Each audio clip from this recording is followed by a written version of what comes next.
NewsFile, we put Ghana first. We stand beneath you. What are you doing? Clearly. NewsFile.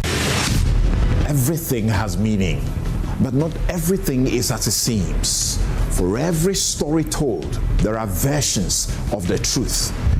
We can't afford to look at this, the numbers that have been presented, and say, we are tired, it's the same old issue. No, somebody should be prosecuted. Every opinion can be debated. Every claim can be challenged. Even the idea of the national interest can and must be interrogated. This is the date it was. This was the date it was printed from the system. That is what what is he talking about? Because sometimes the real facts are buried deep within layers of interpretation. So we ask the harder questions. We test every claim. We raise the standard of public discourse and place every issue on the altar of unbiased scrutiny. This is NewsFile, your most authoritative news analysis platform.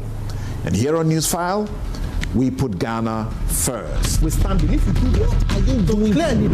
NewsFile with Samson Ladi Anyanini. On Joy News, independent, fearless, and credible.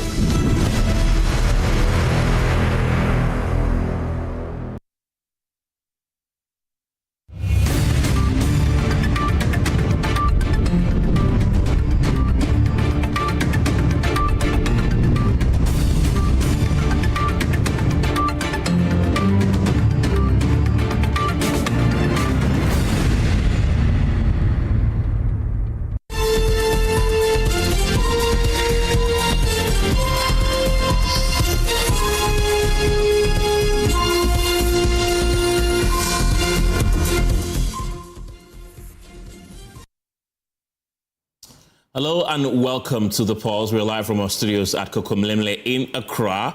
The bulletin is also live on DSTV channel 421, GoTV channel 125, and on all our social media handles. We're Joy News on TV. Coming up on The Pulse, questions are being raised about why the Professor Badu Akosa Committee failed to hold Korle-Bu, Ridge and police hospitals accountable in their report, and whether naming health workers publicly was fair. The disciplinary committee will cause the practitioner's name to be struck off the register of registered practitioners. Why do we just pick up only the practitioners who were on duty at that time? Should the institution just be put aside? Scapegoating them to the extent that some of them are being attacked on their private social media portals and threats are being issued to some of them. Whilst we leave the systemic issues that the report itself talks about. Deputy Attorney General Sremsai is accusing former Attorney General Godfrey Dami of running a media campaign instead of following due process over the rearrest of his client, Abdul Wahab Hanan. Instead of his lawyers, the former Attorney General, Deputy Attorney General, to come so that interrogation will be done, he chose to rather be granting interview in his office and in the media. We take you live to Yoko's headquarters for the very latest on this high-profile and fast-developing case. The latest of these and many other stories are coming up in the next 3 hours. The Pulse is brought to you by Defendro Cough Expectorant. Defendro, breathe easy, feel better. I'm Kenneth Gyasi. Details shortly.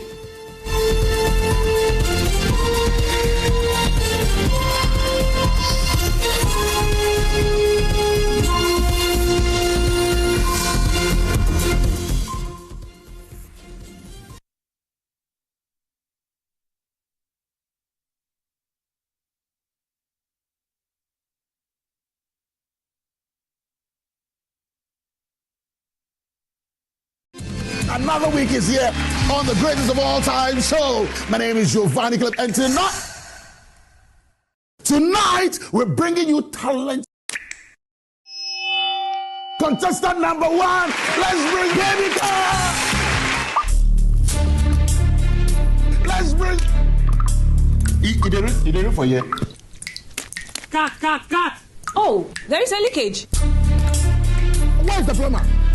For quality and durability, insist on Syntex pipes. If you want quality, this be where you belong. Strong tough and reliable. Your perfect match to your trusted Syntheside. Syntheside, it dey carry water, no wahala. Syntheside, it dey make water dey flow. Syntex, and you're strong, and you're tough. Mom, so Kiddivites contains 12 vitamins? Yes, 12 essential vitamins that growing bodies need. So we'll grow healthy and strong. And smart? Absolutely.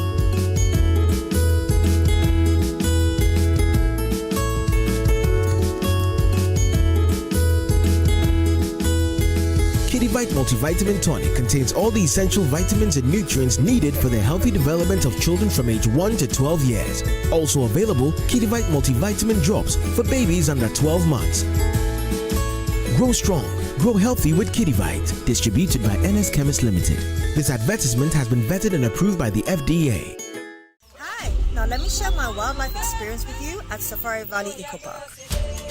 Welcome to Safari Valley Eco Park. Our electric shuttle pulled up, and in no time our tour began. We were surrounded by wildlife from the moment we entered the eco park. We were greeted by experienced tour guides who took us through orientation and how to better enjoy the experience. Watch these animals roam freely in their natural habitat undisturbed by our presence. We saw zebras, sable antelope, brown cranes, mara, silky chicken, nyalas, Shetland ponies, and so many animals I just couldn't keep up. Our tour guides taught us so much about the wildlife, their behavior, and how to interact with them. I even fed them. We also went fishing on a man-made canal. Then we took a break to have lunch in this serene environment. All this amazing experience for this price for adults, this price for teenagers. It's a bargain. As the sun began to set, it was time to go back home, but not before dinner by the campfire. It has been a thrill of a lifetime, and I can't wait till my next visit. Safari Valley Eco Park, bringing you closer to nature. Game on. Confirm your participation. Place bets on sport. Get a free bets and weekly cashback. Take part in the prize drawings. Use promo code to get welcome bonus. We're kicking your year off in all her glory. With more, because we've got you. You get it? We got kicks. We got scores. We got action. We got roars. It's my specialty. We got drama. We got fun. We got more for everyone. Bingo.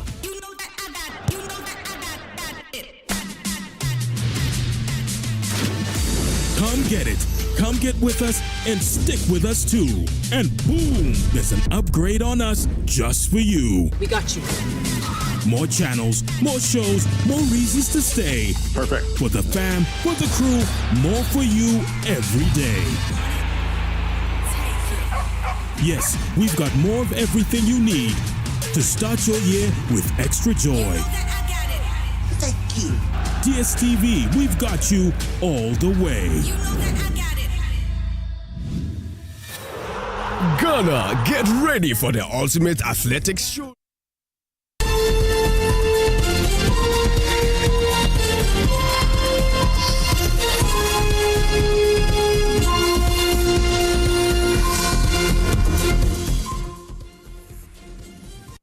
Welcome back to the Pulse. This afternoon, the governing NDC is relaunching its Setting the Record Straight platform as part of efforts to challenge what they say are false narratives and misinformation being pushed by the opposition MPP on key national issues. Let's take you live to the party's headquarters for more. At the NDC, over 3,000 kilometers of roads were either constructed or rehabilitated, including the iconic Kwame Nkrumah interchange, popularly known as the Circle Dubai. More than 200 community days and senior high schools, which we call E-blocks, were initiated to expand access to secondary education. Major infrastructure like Terminal 3 of Kotoka International Airport and the Kumasi Airport expansions were delivered to international standards. Yet, these tangible gains were drowned in a flood of fabricated stories from the infamous Dumso Amina Mohammed Yutong bus rape saga to the absurd and confirmed flights. These lies were repeated until they gained traction. Unfortunately, President Mahama, in all this, never buzzed pastors to the dam to pray. We worked towards solution. The present threats. Today, the same playbook is being deployed. Having failed to convince Ghanaians on policy and performance, the NPP has returned to propaganda, shifting from one false narrative to another. First, it was misinformations around Gold Board, its procurement, and others.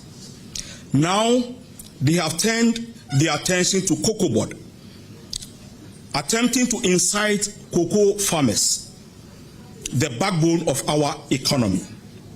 They have even gone as far as alleging that public funds have been used to purchase 4 aircrafts for the president, a claim that is not only palpable false, but highly irresponsible.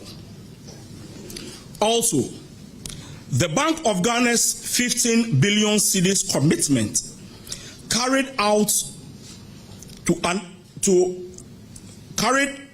under its core mandate to stabilize the economy should be viewed as a strategic investment rather than a loss. It has produced tangible results. A more stable microeconomic environment, lower debt to GDP, inflation reduced from 23 to 3.2%, eased cost of living pressures, and a stronger national currency. In contrast, claims of a 44 billion loss being circulated by the NPP and unsubstantiated and pure propaganda aimed at undermining the progress of the Bank of Ghana. This is not mere politics.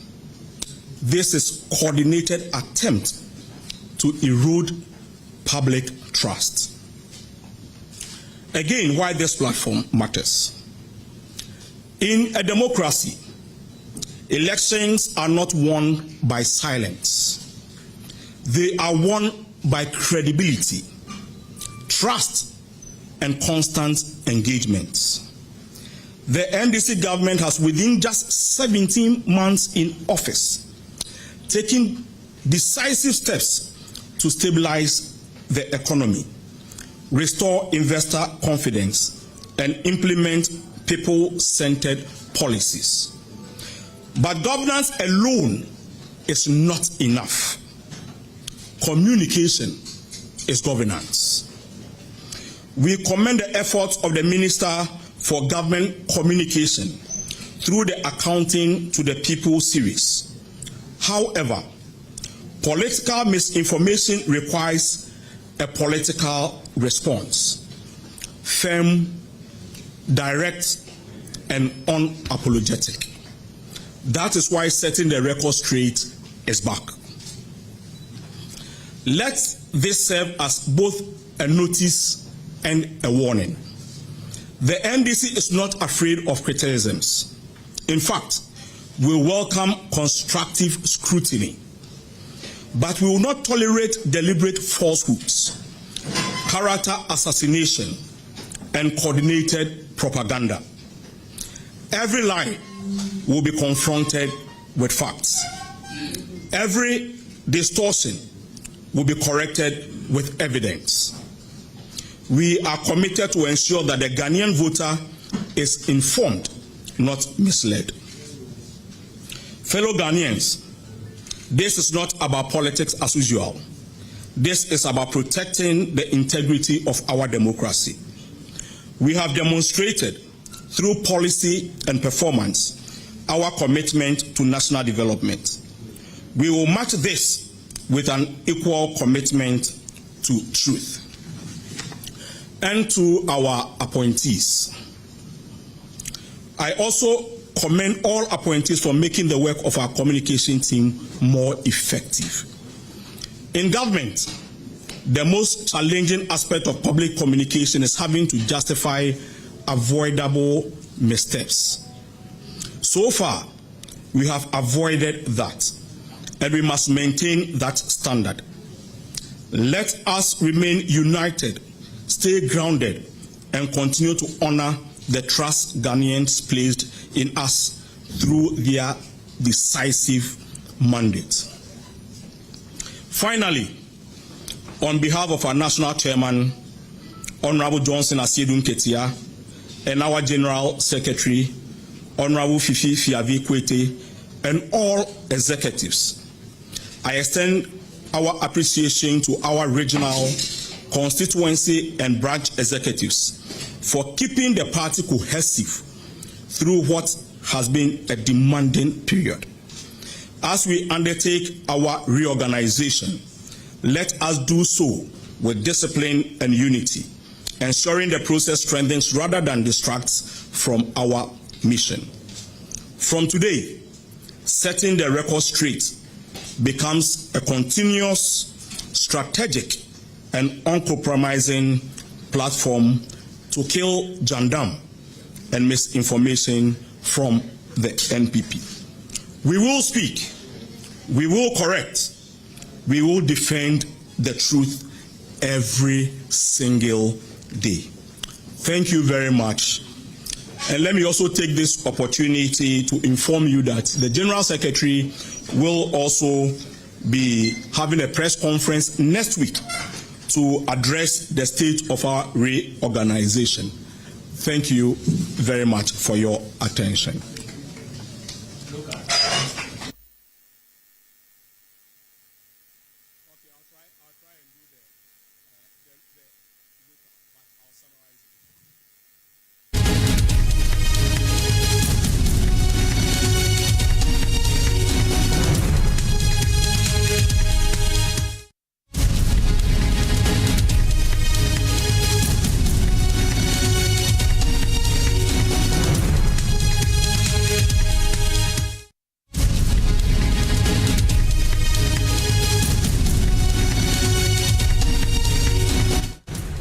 Ene yefre nsɛmtwerɛfoɔ nhyiamu a na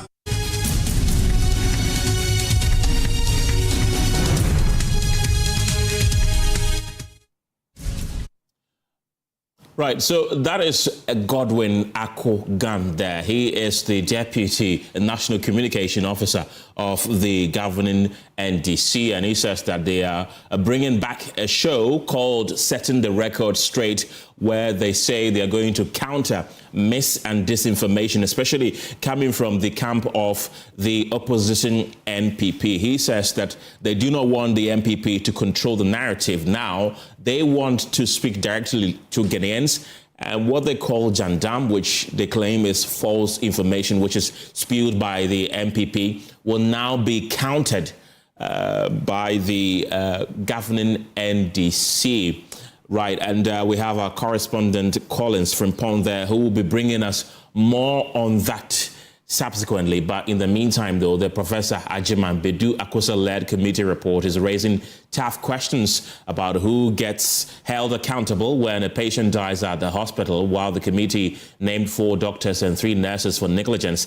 It said nothing about the role of Korle-Bu, Rage and police hospitals, even though Charles Emisa was moved between all 3 while in a life-threatening condition. That has left some asking why the 3 institutions were spared while individual staff were singled out. And the Ghana Medical Association is questioning whether it was fair to publish the names of the health workers before any disciplinary hearing. The committee's report, which was presented yesterday, justified the referral, maintaining that Charles Emisa's death was avoidable had the medical officers on duty attended to him.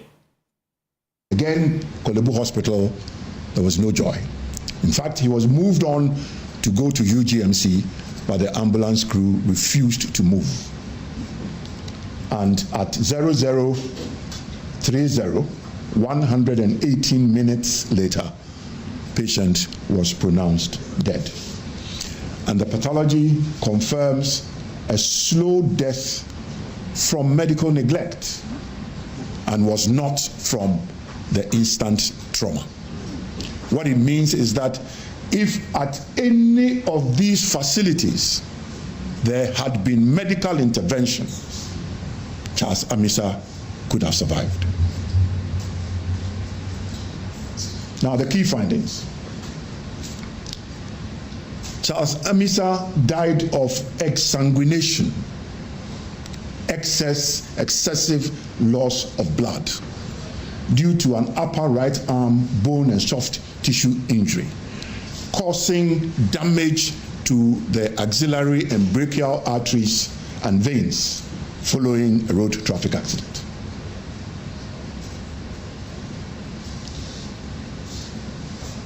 Death of Charles Amisa could have been avoided by medical intervention at the police hospital, the Greater Accra Regional Hospital, or Korle-Bu Teaching Hospital. If the ambulance crew had applied compression on the laceration and packed the deep wound prior to transportation, they could have stopped the bleeding. They could also have administered intravenous fluids in the ambulance whilst moving. That would have restored the blood volume. And if in the hospitals they had either given intravenous fluids or whole blood, either in police, the Greater Accra Regional Hospital, or Korle-Bu Teaching Hospital, they would have maintained life. Well, he says management of the three hospitals, the Medical and Dental Council and the Nursing and Midwifery Council, must take charge of the matter and take the 7 officers through disciplinary procedure. Dr. Anne-Marie Kudowo failed to exercise ethical and professional judgment prudently by not attending to Charles Amisa in a life-threatening condition at Police Hospital, leading to his death later from severe loss of blood. And she was untruthful to the committee. Dr. Anne-Marie Kudowo should be referred to the management of Police Hospital and to the Medical and Dental Council for disciplinary action against her for breach of professional duty to Charles Amisa and for being untruthful to the committee. Dr. Nina Naomi Ejram Adotevi should be referred to the management of Greater Accra Regional Hospital as their employer. They have oversight, administrative and management disciplinary processes that they must go through, and the Medical and Dental Council for disciplinary action against her for breach of professional duty to Charles Amisa. Dr. Ida Durant should be referred to the management of Korle-Bu Teaching Hospital and Medical and Dental Council for disciplinary action against her for breach of professional duty to Charles Amisa. Dr. Genevieve Ajar should be referred to the management of Korle-Bu Teaching Hospital and Medical and Dental Council for disciplinary action against her for breach of professional duty to Charles Amisa. Ms. Akosa B. Texan should be referred to the management of Greater Accra Regional Hospital and to the Nurses and Midwives Council for disciplinary action against her for breach of professional duty to Charles Amisa. Ms. Joy Daisy Nelson should be referred to the management of Korle-Bu Teaching Hospital and the Nurses and Midwives Council for disciplinary action against her for breach of professional duty to Charles Amisa. Ms. Salamatu Al-Hassan Edu should be referred to Korle-Bu Teaching Hospital and Nurses and Midwives Council for disciplinary action against her for breach of professional duty to Charles Amisa.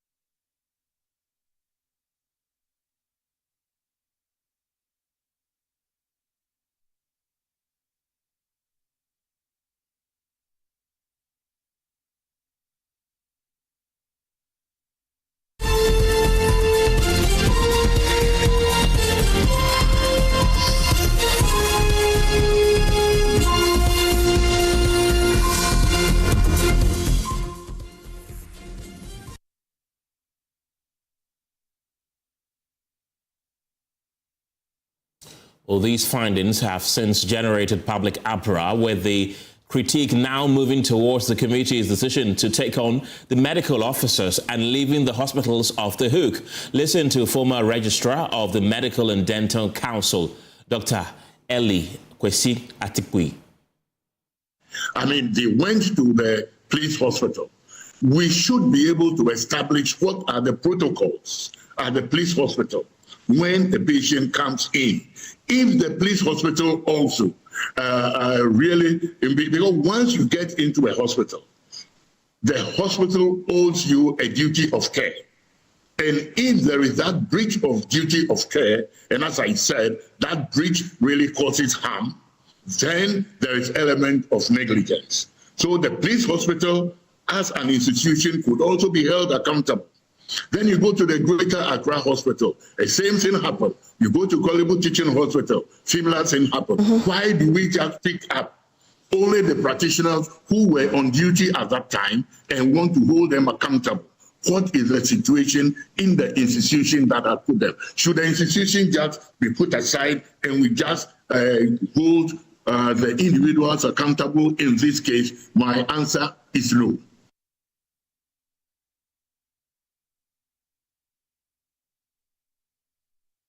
Well, he also says sanction against the medical officers could include the withdrawal of their practicing licenses. When, after discussions or after the penal cases committee had really gone through and realized that the practitioners have a case to answer, then the case is referred to the disciplinary committee, where the disciplinary committee will sit as a court to really deliberate on the issue. And then at the end of the day, when the practitioner is found guilty, there are three forms of sanctions that are meted to the practitioner. One, to reprimand the practitioner. Two, to suspend the practitioner over a period so determined by the Medical and Dental Council, or the disciplinary committee will cause the practitioner's name to be struck off the register of registered practitioners. So basically that ends the process of disciplinary action in the event that is required. And the Ghana Medical Association also in the last couple of hours has issued an internal memo which has been cited by Joy News, and here are the details. And it says, dear colleagues, the leadership of the Ghana Medical Association has taken note of the outdooring of the report of the investigative committee published by the Minister of Health to examine the circumstances surrounding the unfortunate death of Charles Emisa. They continue to say that these findings further reinforce the need for sustained investment in emergency systems, referral pathways, staffing, equipment, and accountability structures across our health facilities rather than an ad hoc measure. It says that unfortunately the publication of the names of these health workers who were on duty during the process has caused the media discussion on the matter to focus attention and attacks on these named individuals rather than the wider systemic issues. It concludes by saying that the GMA will immediately commence processes to secure an official copy of the report in order to ascertain details of the matter.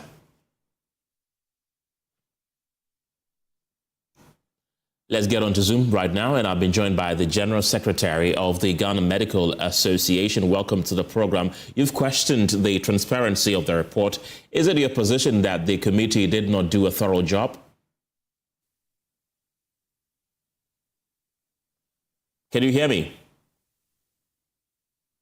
Hello, can you hear me, please? Welcome to the program. Did you hear my question, please? Yes, thank you very much, and thank you for having us, and then good afternoon to your listeners. Indeed, if you listen to the tone of our memo, the association has not questioned the report per se, has welcomed its work that it has done, especially because we are yet to cite the official full report, the full document. What we have seen is a few pages of a summary of the full report, listing out critical issues as shared in the media, as we also. And so for us, first is to find out what the full report says, the full details, and then we would review it and then see what next course of action to take.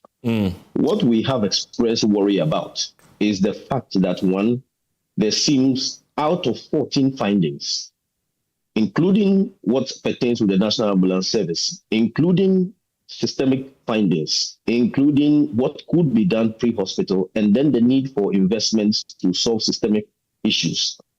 The whole focus has shifted onto the health professionals, particularly the doctors and nurses who are so named in the report. What has happened subsequently is direct attacks, generalization, scapegoating of all health professionals, which we do not think augurs well for emergency care. And that seems to have shifted focus from the general picture. If you listen clearly to what Dr. Cttee, the former registrar of the Medical and Dental Council, our regulator, said, it is not only the individuals that need to be held accountable. The facilities, what protocols do they have in place? What administrative structures do they have in place? Supervisory structures do they have in place? If we do not take care, we will punish health professionals, scapegoat them, but the issues persist. Just 2 weeks ago, I was back in Hwidium where I work, and my colleagues have had to contribute to sponsor fuel for an ambulance to be able to then move a child from that place to Konfanochi also. We can punish the people all we like, but if we don't deal with the structural issues, as we speak, people by now are begging ambulances to reduce the fuel cost so that they can move between one facility to the other. Ambulances are still moving between facilities without knowing where they go. There are still less than 200 beds for the emergency beds in total, including private, in Accra, for the over 6 million people who live in Accra. And no matter what we do, if we don't address the systemic issues, we would come back to this story, just as we've come back to it almost 3 times, as sad as it is. And so for us, we don't run away from accountability, and we believe that our members should be held to the highest standards of professional care and accountability.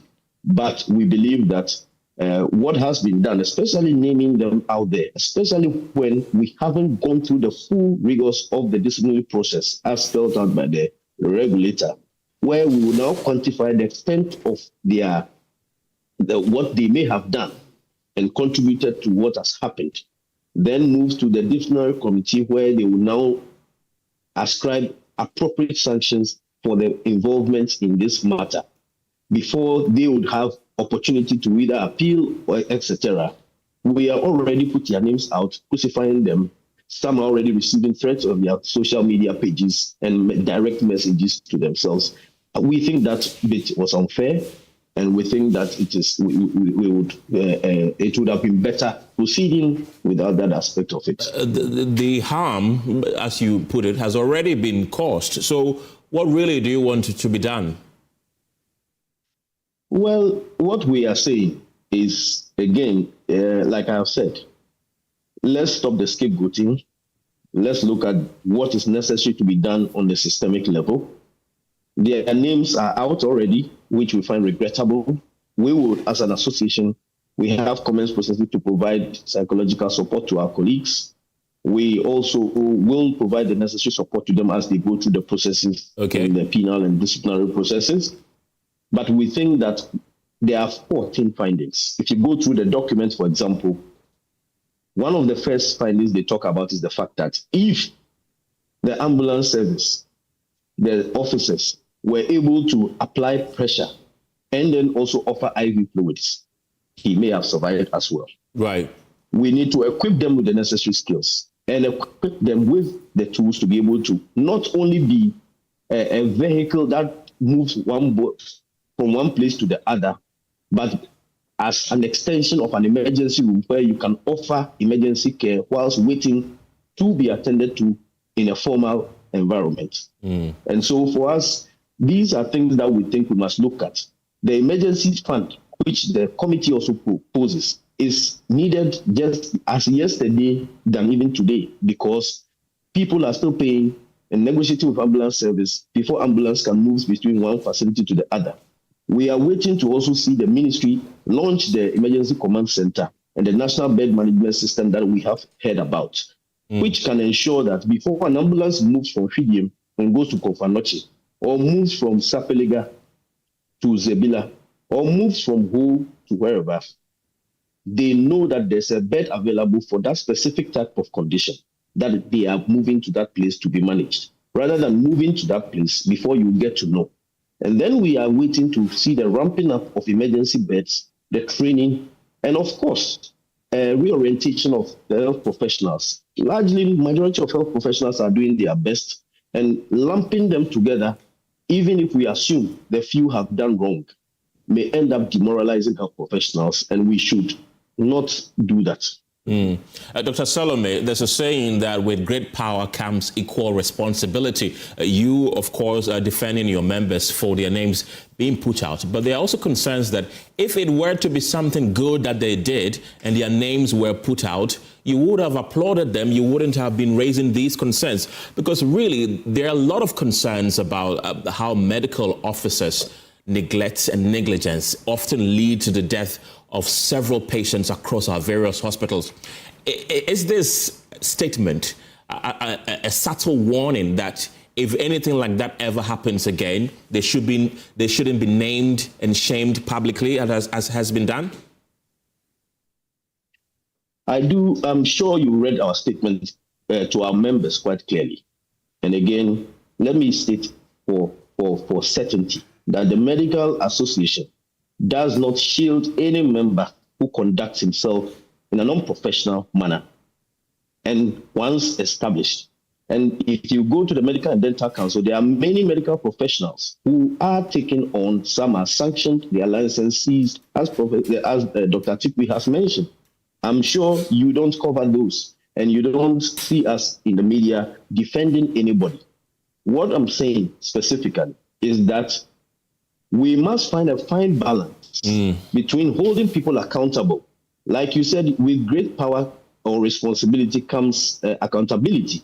It is not the medical officer in the front line's job to provide the beds. Have you held the Korle-Bu teaching hospital management accountable? Have we held the head of that department accountable? Have we held the head of National Ambulance accountable for making sure that we don't have to be negotiating for hours to buy fuel for them to move? Right. So your main issue is that the is pick the and point choose. we are making. The pick and choose, you'd say. Of course, we are picking and choosing. As Dr. Cttee said, in places, even in our laws, facilities are responsible for the conduct of their professionals that work there. We haven't heard anywhere in the report where the facility is being held accountable. Okay? And in other places, there's what we call differential liability.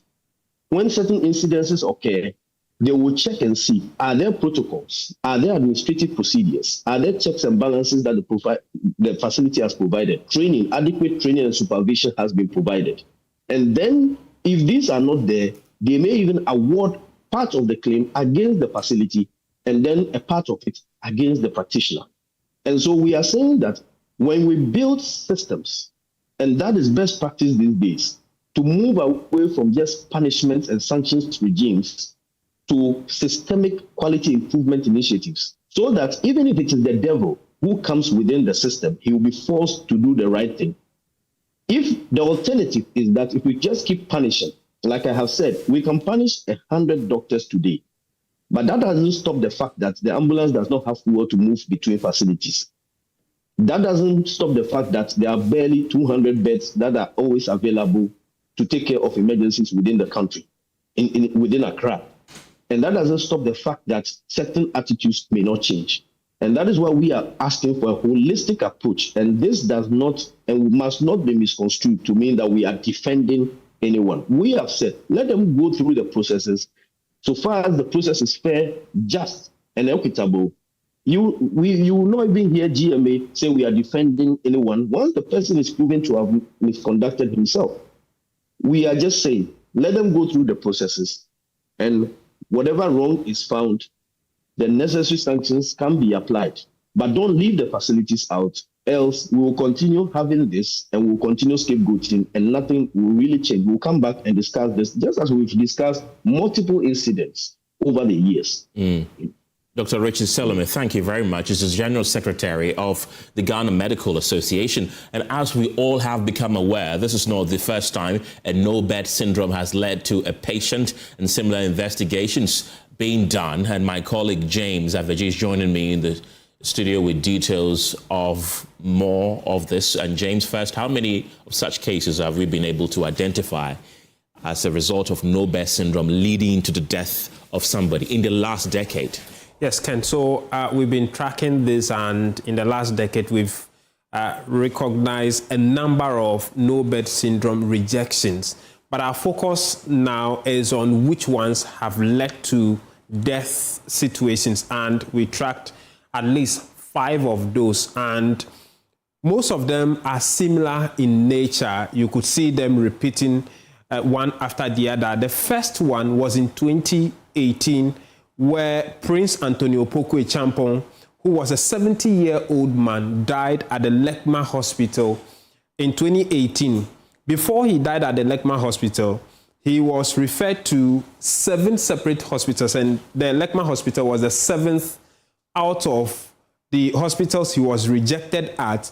And unfortunately or sadly, he died in his car at the Lekma Hospital.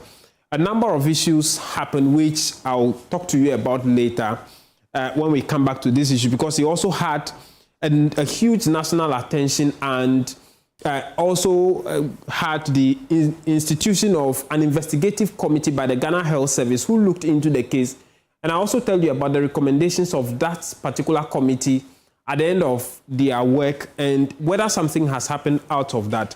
The second case is that of Angela Ifrie Ajimang, who was a pregnant woman, went to the Suntresu Government Hospital and died at that hospital because she needed emergency to save her and the baby, the unborn baby. That was not developed because they said there was no bed at that particular hospital, leading to her death.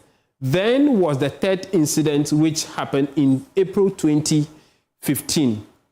And this patient also died because he couldn't access ICU care at the Tamale Teaching Hospital. It became a big issue. It came up when this patient was referred to the Tamale Teaching Hospital for some emergency operation care.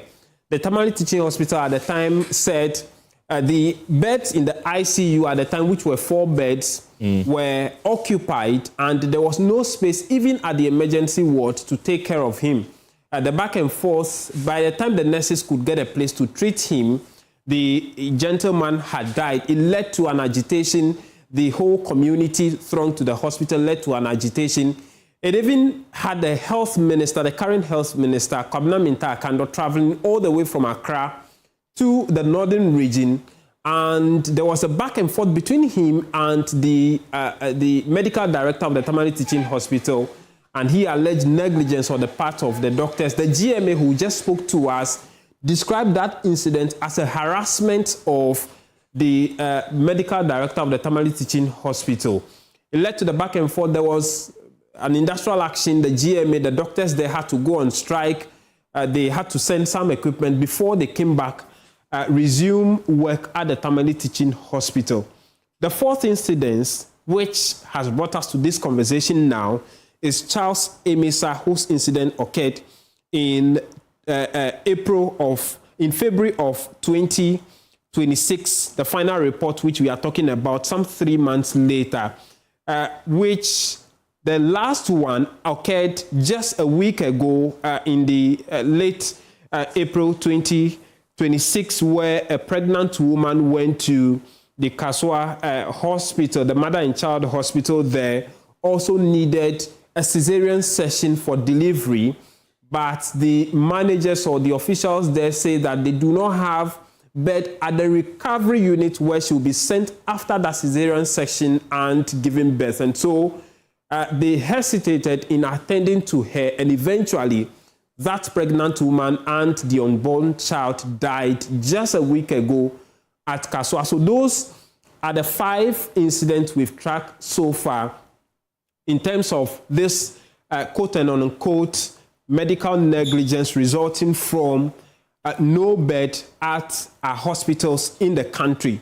Now we can go back to the first incident where there was investigations into the matter and some recommendations were made. The recommendations were very similar to what we had.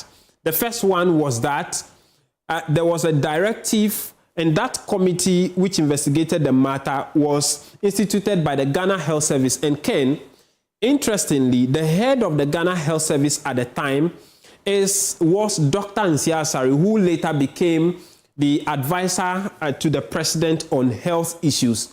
And his committee recommended that, one, no hospital, especially government hospital, should turn any patients away as far as emergency issues are concerned. And so we saw the same thing in the report of yesterday, that no hospital should turn any patient away. So that's the similarity, one. Two, the use of temporary treatment spaces when beds are fully occupied at the hospital. In fact, if you look at that recommendation, it says patients should be treated, emergency cases should be attended to either on trolleys or on chairs or sofas if they are available in the hospital, or even to the extent of doctors being compelled to treat patients on the bare ground if that is the only available option at the hospital. Then there was also the recommendation for a national bed tracking system, which we now have in this particular recommendation, which the health ministry started something on before the committee report even came out. There was also the call to strengthen referral coordination with ambulance services and impose sanctions for refusal of emergency care at the hospitals. In fact, the then Deputy Minister for Health, Dr. Okoboy, who later on became a health minister, as part of the conversations also recommended an emergency fund, a fund that will be dedicated to emergency cases where, sometimes the nearest hospital could be a private hospital. Right. And because the patients sometimes are not able to pay for the medical attendance, the then Deputy Health Minister, which became a minister, said, we need to dedicate a fund that will be dedicated to emergency care, where even if the case is taken care of by a private hospital, they could claim it either through the National Health Insurance Scheme or other ways, so that the fear for non-payment of bills, which will compel them to turn away patient, will be dealt with. All of those recommendations are what has been repeated, and even more in the recent recommendation that we have seen. The big question now is whether this is enough for us to learn as a country and implement these recommendations to the latter, so that we do not come back to have another conversation, an Charles Emisa-like conversation at the back of all of what we have been seeing in the last few hours. James Aveji, thank you very much. Let's go on to Zoom right now and speak to Dr. Kwame Sapon Asiedu. He's a CDD fellow in public health. Dr. Asiedu, grateful for your time this afternoon. I want us to begin with the Ghana Medical Association statement condemning the public naming of the officers who have been referred to the disciplinary committee. Do you agree with them that they didn't handle it well, how they named them publicly, the committee? Thanks, Kenneth. This is a very tricky one. Everyone who knows me knows that I'm a social media animal. And therefore, I can understand from the social standpoint why the Ghana Medical Association would raise concerns about the names of the affected health professionals being put out, because people can be pretty nasty on social media. But the other side of it is that the Professor Akosa committee was a fact-finding committee. And normally fact-finding committees would put the full facts out and make recommendations. You have to realize that they have to balance the needs for confidentiality and privacy on the health professionals' part to the pressures that would also come from the general public. Because assuming, without admitting, that the names were not put out. I could also see pushback from the general public saying, oh, they just said that some people would be recommended, but this is Ghana. In Kusiaga, or nothing would happen. You understand me? So when you find yourself between the rock and a hard place like that, you've got to make some informed judgments. The question I ask myself is, if the committee felt they were totally guilty, they wouldn't have asked for a recommendation to the disciplinary committee.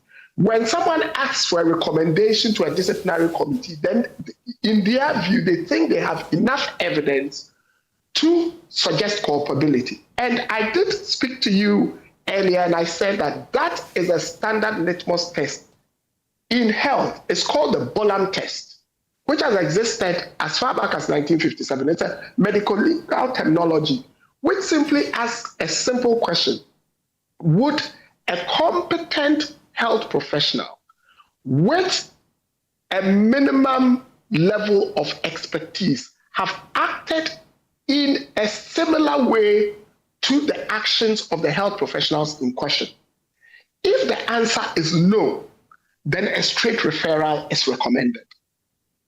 And because of all this confusion, I've taken my time and I've crafted an article because I told myself that I wasn't going to write about this again, because I've been writing since 2011 on this, on different aspects, and even your colleague was highlighting some of it and recommendations that are no different from the recommendations in this particular report. So, but because of all the, the squad that has come, I have had to put the sequence out and make the arguments as to why the recommendations on this occasion should be implemented to the latter, and also to try and, in layman's language, explain the Bolam test to the general public and as to why that may have been the reason why the names were put out. So it's a fine balance that is in operation here. You are damned if you do, and you are damned if you don't. The medical professionals, even like GMA, would have a view that you shouldn't. The general public will have a view that if you didn't, then it's a whitewash because you're just saying that some people, why are they ghosts? And I would own up. I have done that, on a number of occasions where even the police have arrested people on Galamsey sites and they said they follow people. And I've gone on the police website and said, why are the police officers, don't they have names? And they're on my Facebook wall. Because I have felt that if there are really faces to those names, you put them out. And eventually the police have had to put the names out. So I know how social media pressure can swing one way or the other. So we need to see that balance. Right. They also raised the point that those officers are being scapegoated, really, because there are more heads of some institutions who should have been named publicly in the committee report. Why just those officers? Those are some of the concerns they raise as well. They say it's just a matter of scapegoat. Ken, I think I was speaking to yourself on Newsnight, and I made the point that one of the things, because I'm aware that a document exists since 2011 that outlines how operations should go on at emergency units in the country. And I asked the question, are there standard operating procedures in these health facilities that guide how health professionals working in the emergency department should operate? And I did say that if they weren't, then I'd have serious issues with the health institutions as well. So I wouldn't fault the GMA if they have issues with the health institutions because these processes are not in place. And yes, that is something they can raise, which is very valid, because I raised it even before this was raised with you on a previous program. So for me, that is something that should be looked into by the regulator, because that falls within the abode of HEFRA to go in and say, what was the operational guidance under which these health professionals were operating? Because you cannot, if you read the report, it doesn't, I don't see anywhere it accuses any of the health professionals of negligence. Right. It clearly says, and I have pointed that out in the article I've written, that the patient died from medical neglect. So the neglect started right from the ambulance that couldn't stop the bleeding, all through the health facilities, through the fact that the basic life support could not be provided, advanced life support could not be provided, to the point where the health professionals wouldn't see this patient, to the point where they unfortunately died. And the neglect happened for 118 minutes. It's documented. So in that case, you cannot say, you need to hold accountability across the chain. And that I agree with. And I did point that out to you yesterday as well. So I can understand as well why that would be raised. But I don't think that is too late, because that is catalogued in the report. So again, HEFRA can pick that up.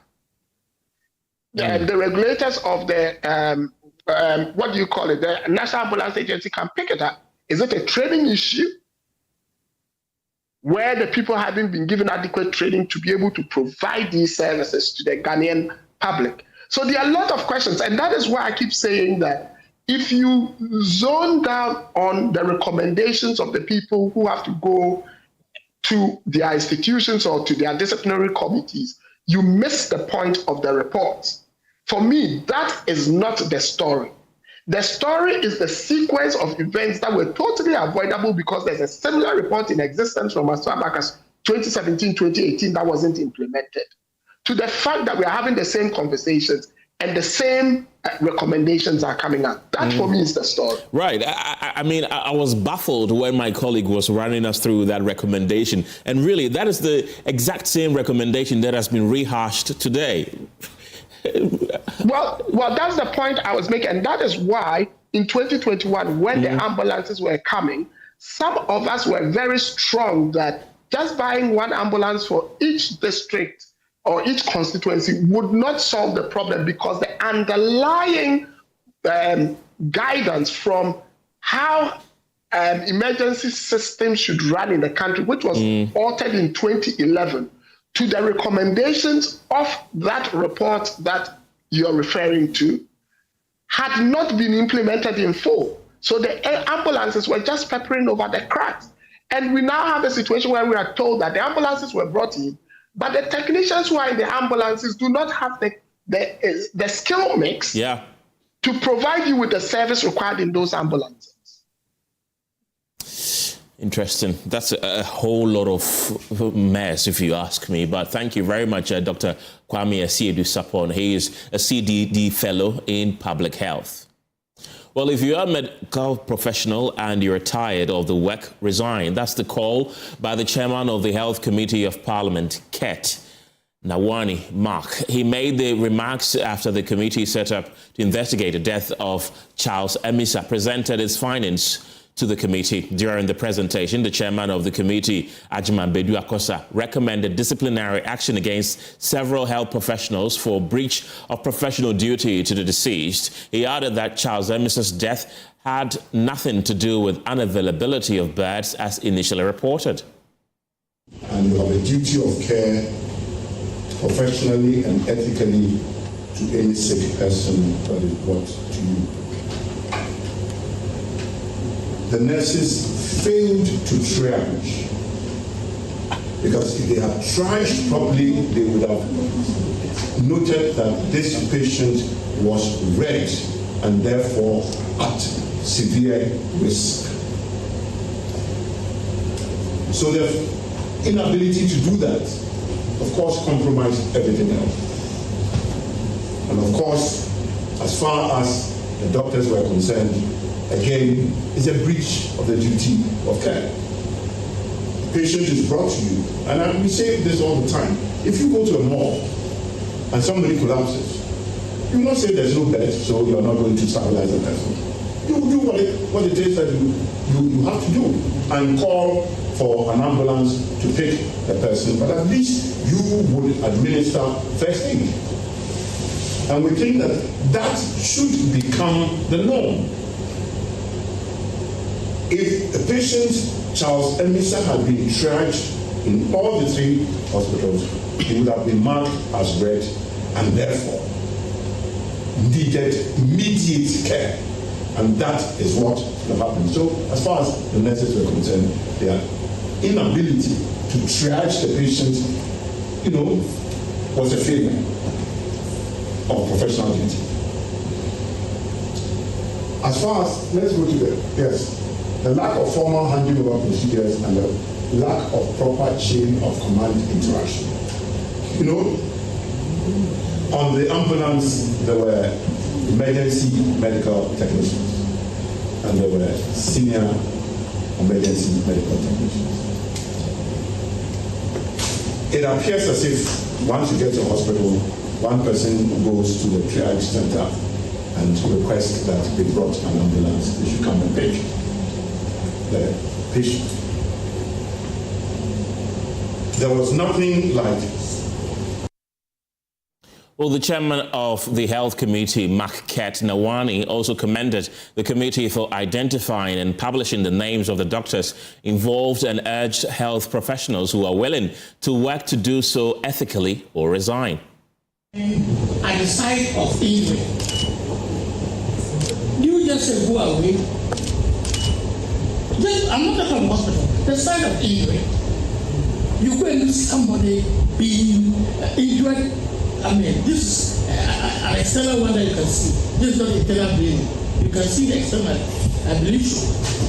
You just leave that person. Won't you look for some way? I've seen people help people without wearing gloves, just to save their lives. We must, as a nation, speak the truth. We must, as a nation, and the press, let us also get this truth out there. That, like you say, this has nothing to do with no birth syndrome, but that was the name that was given to it. And that was probably the designation or the referral that was given to the committee. And it has happened at Kaswa, where somebody who has been admitted, he has spent 36 hours there and they are saying no bed. Has it been lying on the floor all that time that there was no bed at the recovery ward?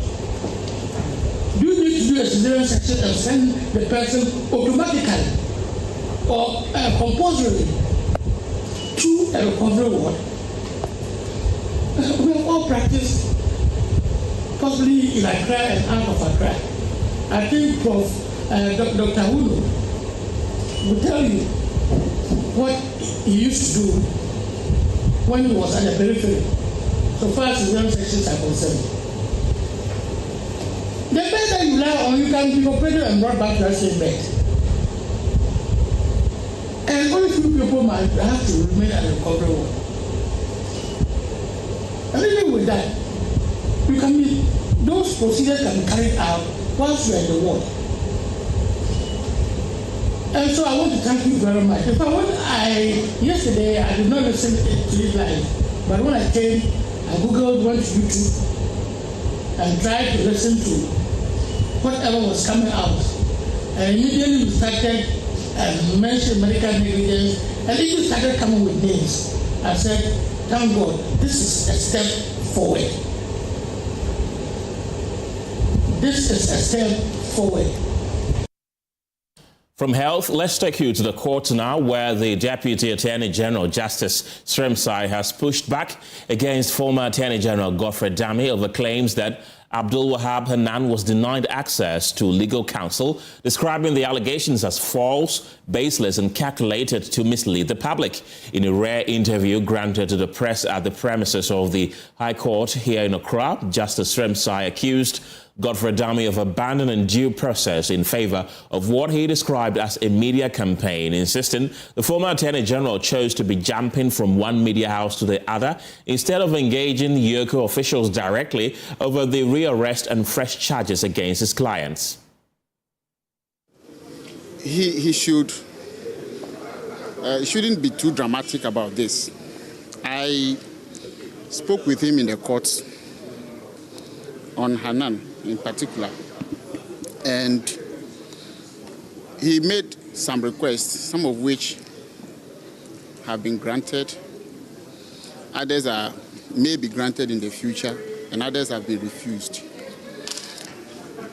When Hanan was sent to Yoko, he was supposed to just be interrogated immediately, then he will be discharged. But he fell sick and was taken to the hospital. And when he came back, instead of his lawyers, the former Attorney General, Deputy Attorney General, Attorney General, to come so that interrogation would be done, he chose to rather be granting interview in his office and in the media and calling into radio programs to say things that he knows are wrong and are not true. That's the Deputy Attorney General, Justice Sremsai. Let's now take you live to the Yoko headquarters, where my colleague Fatao Bayaga is standing by with the latest. Fatao, Sremsai has also been responding to claims by Godfrey Dame that Yoko failed to disclose fresh evidence in the case. What exactly has he been saying? Ken, Justice Sremsai says that the former Attorney General does not have the moral authority to wanting to know the charges or the fresh evidence that AG claims that they have against his client, because basically yesterday interrogators were waiting here at the Yoko headquarters waiting for Godfrey Dame and his other legal team members to come here so that they can have a conversation about this issue and many others, but he chose to be granting media interviews, moving from one media house to the other, without coming to engage the interrogators in relation to this particular, issue. So basically, what he said is that Godfrey Dame does not have the moral authority because interrogators were waiting, ready to talk to him, but he wouldn't show up. We can take a listen to him. Instead of him to accompany his client to do interrogation, through the interrogation, he's sitting on TV, calling to radio programs and talking. But his client will be going for interrogation today. He was discharged yesterday. He'll be going for interrogation today. That is when he will know. If he chooses not to be on radio and follow him, he will definitely know where the fresh evidence. He has no basis to know whether there's fresh evidence or not, because he has not accompanied his client to the office. His client was not well and was taken to the clinic yesterday. When they came back, the interrogators were waiting for him to come, because you cannot interrogate a suspect in the absence of his lawyer. And we know the accused person had lawyers. So it is fair and right and the proper thing to do to wait for the lawyers to come. He was nowhere to be found. See, he is claiming that, and I am telling you that most of the time yesterday was spent waiting for him and his lawyers to come, and he never showed up. I think it was the same time that he was on TV and radio granting interviews. And I think that, you see, there should be some basic principles with which all of us work. Because I've had personal conversation with him on the day we withdrew the charges, and he made specific requests, some of which have been granted. What are those requests? This is a professional conversation, and I wouldn't want to disclose, and I think his client. So I expect him to respect the confidence I have in him as a former Attorney General and the conversation we had.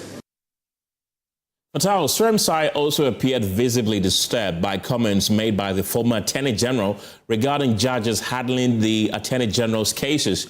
What was his reaction? Ken, the disappointment was palpable on his face as he addressed the press in that rare interview in front of the High Court here in Accra. He said, according to the former AG, during his time, they assign experienced judges to some of these cases. But Sremsai said that his duty is not to assign judges. That is the work of the Chief Justice. So if indeed Dame at his time or during his time assigned judges to, handle some of these cases, then it is problematic. That is not his duty. And in fact, he continued by saying that the judges who are handling these high-profile cases, they are highly experienced. They've been doing this job for a very long time. In fact, he said one of them is a Court of Appeal judge who comes in to sit as a High Court judge to handle some of these high-profile cases. So it is misleading. It is baseless for the former Attorney General to say that it's inexperienced judges who are assigned to handle these cases. We can take a listen to him.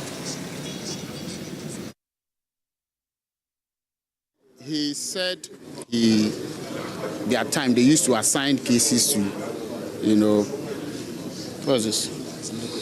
They used to assign cases to experienced judges. My duty as an Attorney General is not to assign cases. It is the Chief Justice that assigns cases. So if he, at his time, was playing the role of the Chief Justice and assigning cases to people he considered to be experienced judges, that is problematic. Besides that, all the cases we have assigned, or all the cases that have been assigned, or the judges hearing all these cases, are judges who were in the High Court long before. That should be experienced. You don't come to the High Court unless you are experienced. And they are as far as I know, those judges are judges. One is even coming from Court of Appeal to hear the matter. So it makes us wonder what it means by experience. Is this something that we don't know about? So for a former Attorney General who is now into private practice, I know he has to earn his fees, but there must be some basic principles on which lawyers, even private lawyers, earn their fees, let alone a lawyer who was occupying the high office of the Attorney General. All right, so that's the Deputy Attorney General, Justice Sremsai there. Fatao, you're currently at the Yoko headquarters. Have you seen the former Attorney General and his clients arrive for the scheduled engagement? Ken, the former Attorney General isn't here. He did not come here today. He said that his junior lawyers would handle all the issues to do with the interrogation here today. And that big building that you see behind me, that's the Yoko's headquarters. And as I speak with you, that interrogation is over here. It took about 2 hours, the lawyers answering questions to the, imposed by the Yoko officials, I must say. And I saw Abdul Wahab Hanan himself. He was, looking, a bit,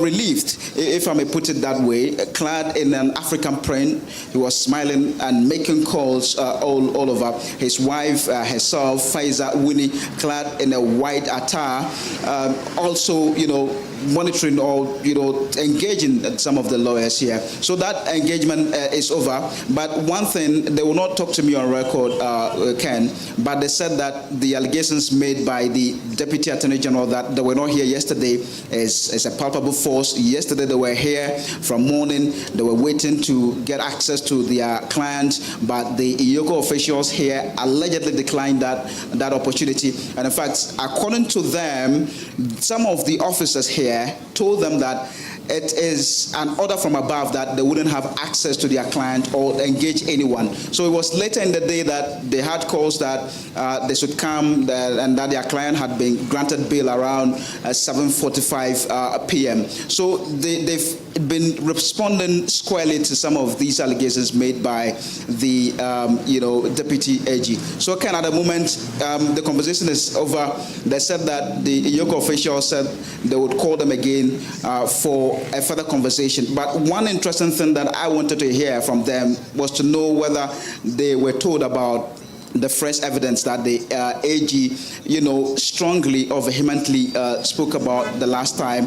They said that nothing of that sort emerged in their conversation. So as we speak, they do not still know why their client was arrested, and that for them is really problematic, because in fact for them they should have at least got to appreciate the reasons behind the arrest of their client, and that would also inform them to or inform them about what step to take next. But at the moment, they still don't know, and they are waiting for when Yoko would call them again for this very important conversation. Fatao, thank you very much.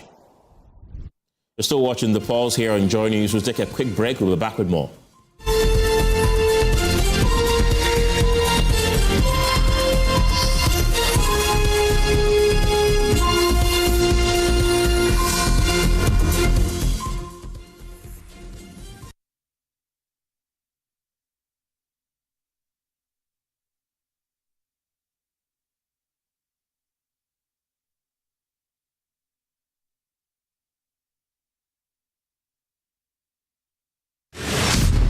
Everything has meaning, but not everything is as it seems. For every story told, there are versions of the truth. We can't afford to look at this, the numbers that have been presented, and say, we are tired, it's the same old issue. No, somebody should be prosecuted. Every opinion can be debated. Every claim can be challenged. Even the idea of the national interest can and must be interrogated. This is the date it was. This was the date it was printed from the system. That is what what is he talking about? Because sometimes the real facts are buried deep within layers of interpretation. So we ask the harder questions. We test every claim. We raise the standard of public discourse and place every issue on the altar of unbiased scrutiny. This is NewsFile, your most authoritative news analysis platform. And here on NewsFile, we put Ghana first. We stand beneath you. What are you doing?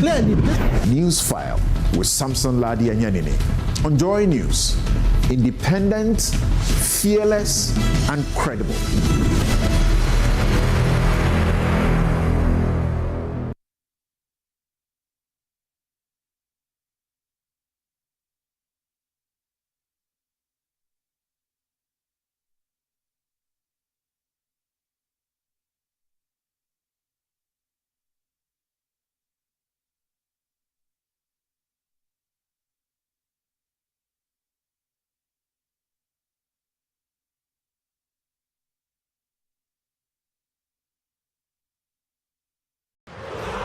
Ghana, get ready for the ultimate athletics showdown. The African Senior Athletics Championship is coming home. Let's go, baby!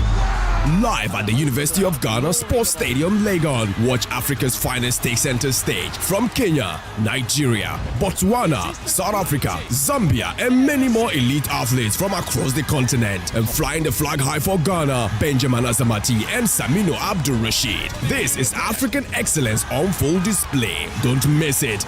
Live at the University of Ghana Sports Stadium from May 12 to May 17, 2026. The 24th African Athletics Championship. Powered by the Ministry of Sports and Recreation, the Confederation of African Athletics, and Ghana Athletics.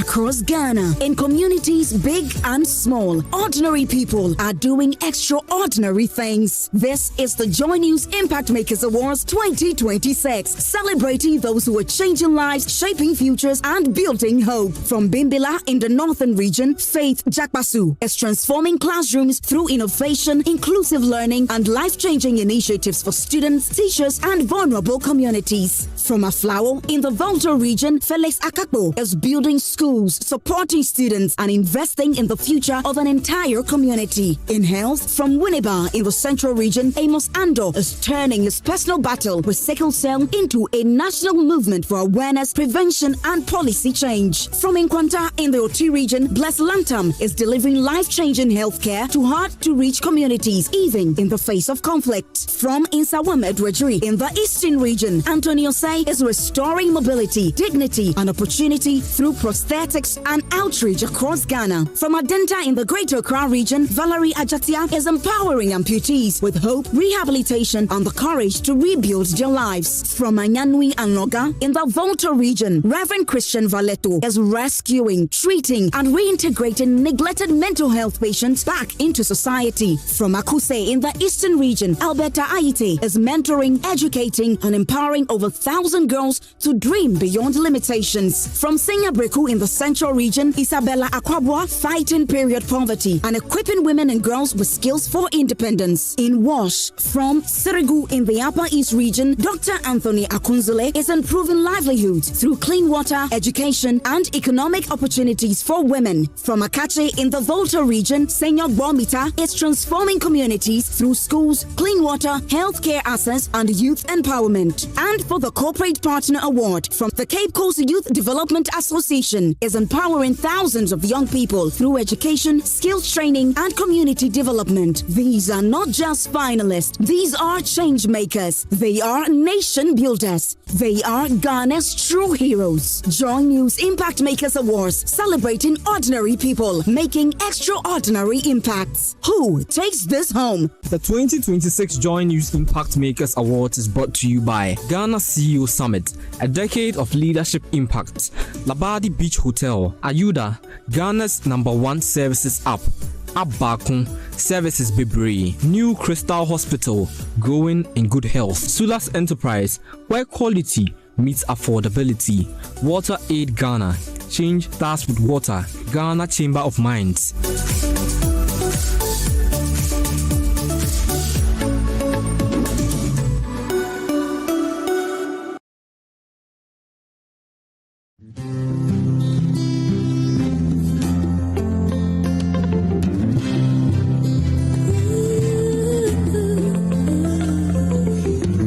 Hello and welcome back to Gomwa Central, where amazing things happen.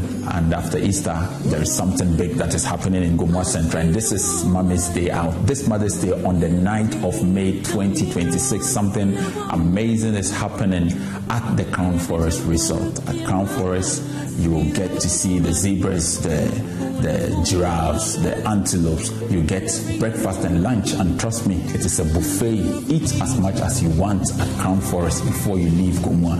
That is not all. You are also getting horseback riding, you are getting paddle boating, you are getting giveaways, dancing competitions, everything that you can think of. You get to go on a whole safari tour, and this is what Multimedia Joy Brands is bringing to you. This is the Mommy's Day Out at the Crown Forest Resort, with just 1,500 for couples, with 800 for singles, with 500 for kids. You get a bus to take you all the way to enjoy all of this. Listen, there is nothing better than this, and if you want to be part of this, please call 0591 709309 and give your mother the best time of her life at the Mommy's Day Out at the Crown Forest Resort. Can't wait to see you.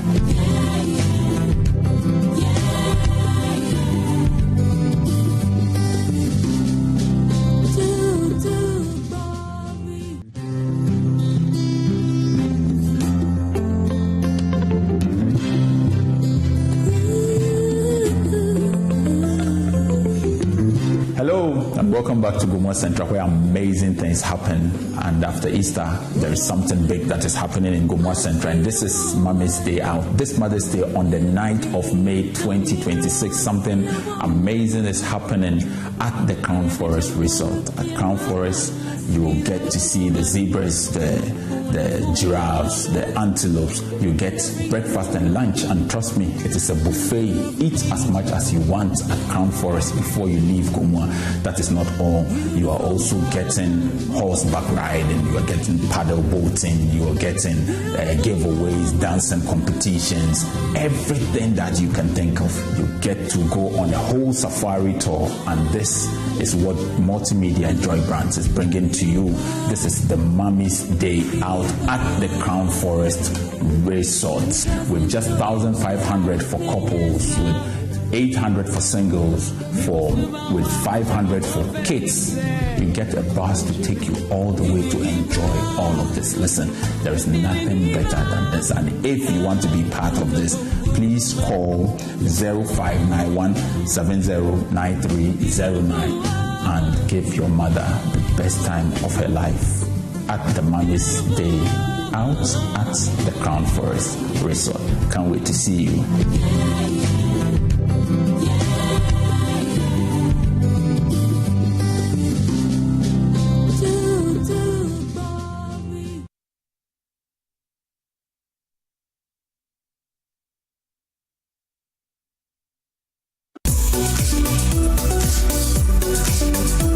Across Ghana, in communities big and small, ordinary people are doing extraordinary things. This is the Joy News Impact Makers Awards 2026, celebrating those who are changing lives, shaping futures, and building hope. From Bimbila in the northern region, Faith Jakpasu is transforming classrooms through innovation, inclusive learning, and life-changing initiatives for students, teachers, and vulnerable communities. From Aflao in the Volta region, Felix Akakbo is building schools, supporting students, and investing in the future of an entire community. In health, from Winneba in the central region, Amos Ando is turning his personal battle with sickle cell into a national movement for awareness, prevention, and policy change. From Nkwanta in the Oti region, Bless Lantam is delivering life-changing healthcare to hard-to-reach communities, even in the face of conflict. From Insawamed Wajri in the eastern region, Antonio Say is restoring mobility, dignity, and opportunity through prosthetics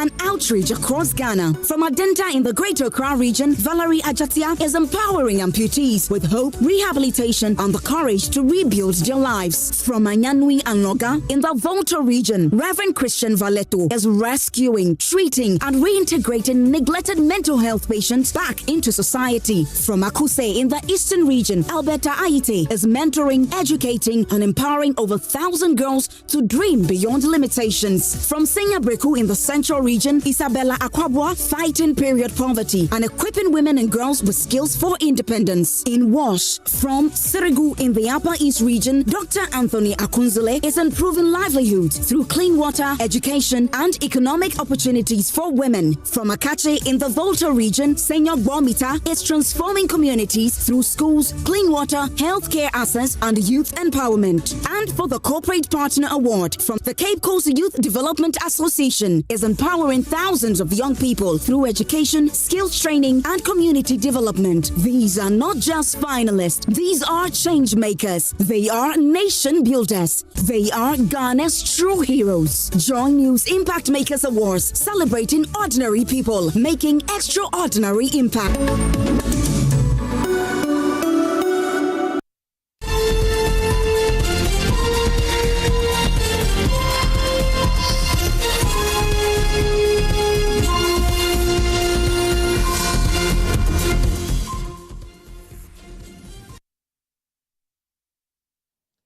Welcome back. Ghana is set to train 1 million citizens in coding and digital technology skills under the newly launched 1 Million Coders program, a national initiative aimed at strengthening the country's digital workforce. The program is open to students, job seekers, working professionals, and entrepreneurs, and will be delivered through a hybrid model combining online platforms, virtual instructor-led sessions, and selected in-person centers nationwide. Training is free or largely subsidized, runs in cohorts across multiple phases, and will prioritize inclusion for women, persons with disabilities, and underserved communities. Participants will complete courses and will receive industry-recognized certificates. And to talk more on this, I've been joined in the studio by Nana Echa Amua Emisa. She is the Deputy CEO of GIFEC and a member of the OMCP Implementation Committee. And also joining me is Fred Yabua. He's the Director of Research and Innovation and a member of the OMCP Implementation Committee. Ladies and gentlemen, welcome to the program. Thank you. Thank you. And I want to start with you because they say the ladies first. This was one of the highlights of the NDC campaign in training the youth for them to gain employment. I'm wondering, this 1 million coding program that you've launched, how will it benefit people, especially those in rural areas in Ghana? Thank you, Ken, and thank you for having us. So you did a bit of an introduction. Let me add a bit of context as well to the program. The 1 Million Coders program is a flagship initiative by His Excellency President John Dramani Mahama. It aims to equip 1 million Ghanaians with free, accessible digital skills for jobs, for entrepreneurship, and for future economy. The program is open to all Ghanaians, whether you're a young person stepping into the workforce for the first time, a graduate seeking specialization, a worker upskilling because of a changing economy, or if you're just curious and you want to build your own digital capabilities. The interest we have seen across the country so far is remarkable, and it tells us that the program is meeting a real need and a growing demand. On rural and underserved communities specifically, this is where the design choices of the program really matter. So the training delivery network has been intentionally distributed, anchored not just on universities, but also on GIFEC's community information centers, our regional innovation centers, which sit in the underserved areas, and on partnerships with districts and municipalities, specifically to identify fit-for-purpose locations in the local communities. And so the principle behind all of this for us is straightforward. No one should be left behind. The program has been designed to meet learners where they are, particularly in places which have traditionally not had the opportunities as well. Right. I want to come to you. We know that GIFEC has traditionally focused on digital access and also connectivity. So how does this program fit into GIFEC's broader mandate, really? Apart from the provision of these infrastructure by GIFEC, the people within the community must also benefit from opportunities that it brings, okay?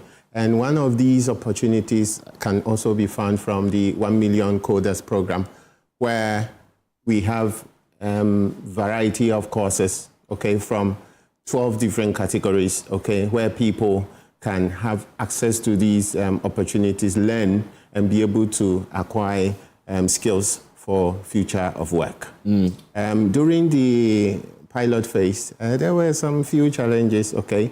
The pilots did feature in 4 locations, okay, where the training was only face-to-face, physical, all right? Some did complain about transportation to the place and things like that. So this phase, we have taught it wise to come out with self-paced courses, okay? So irrespective of where you are, you will be able to access a course and be able to acquire professionally recognized international certification that will give you opportunity. And that is what GIFEC and also the 1 Million Coders Committee brings to the people of Ghana.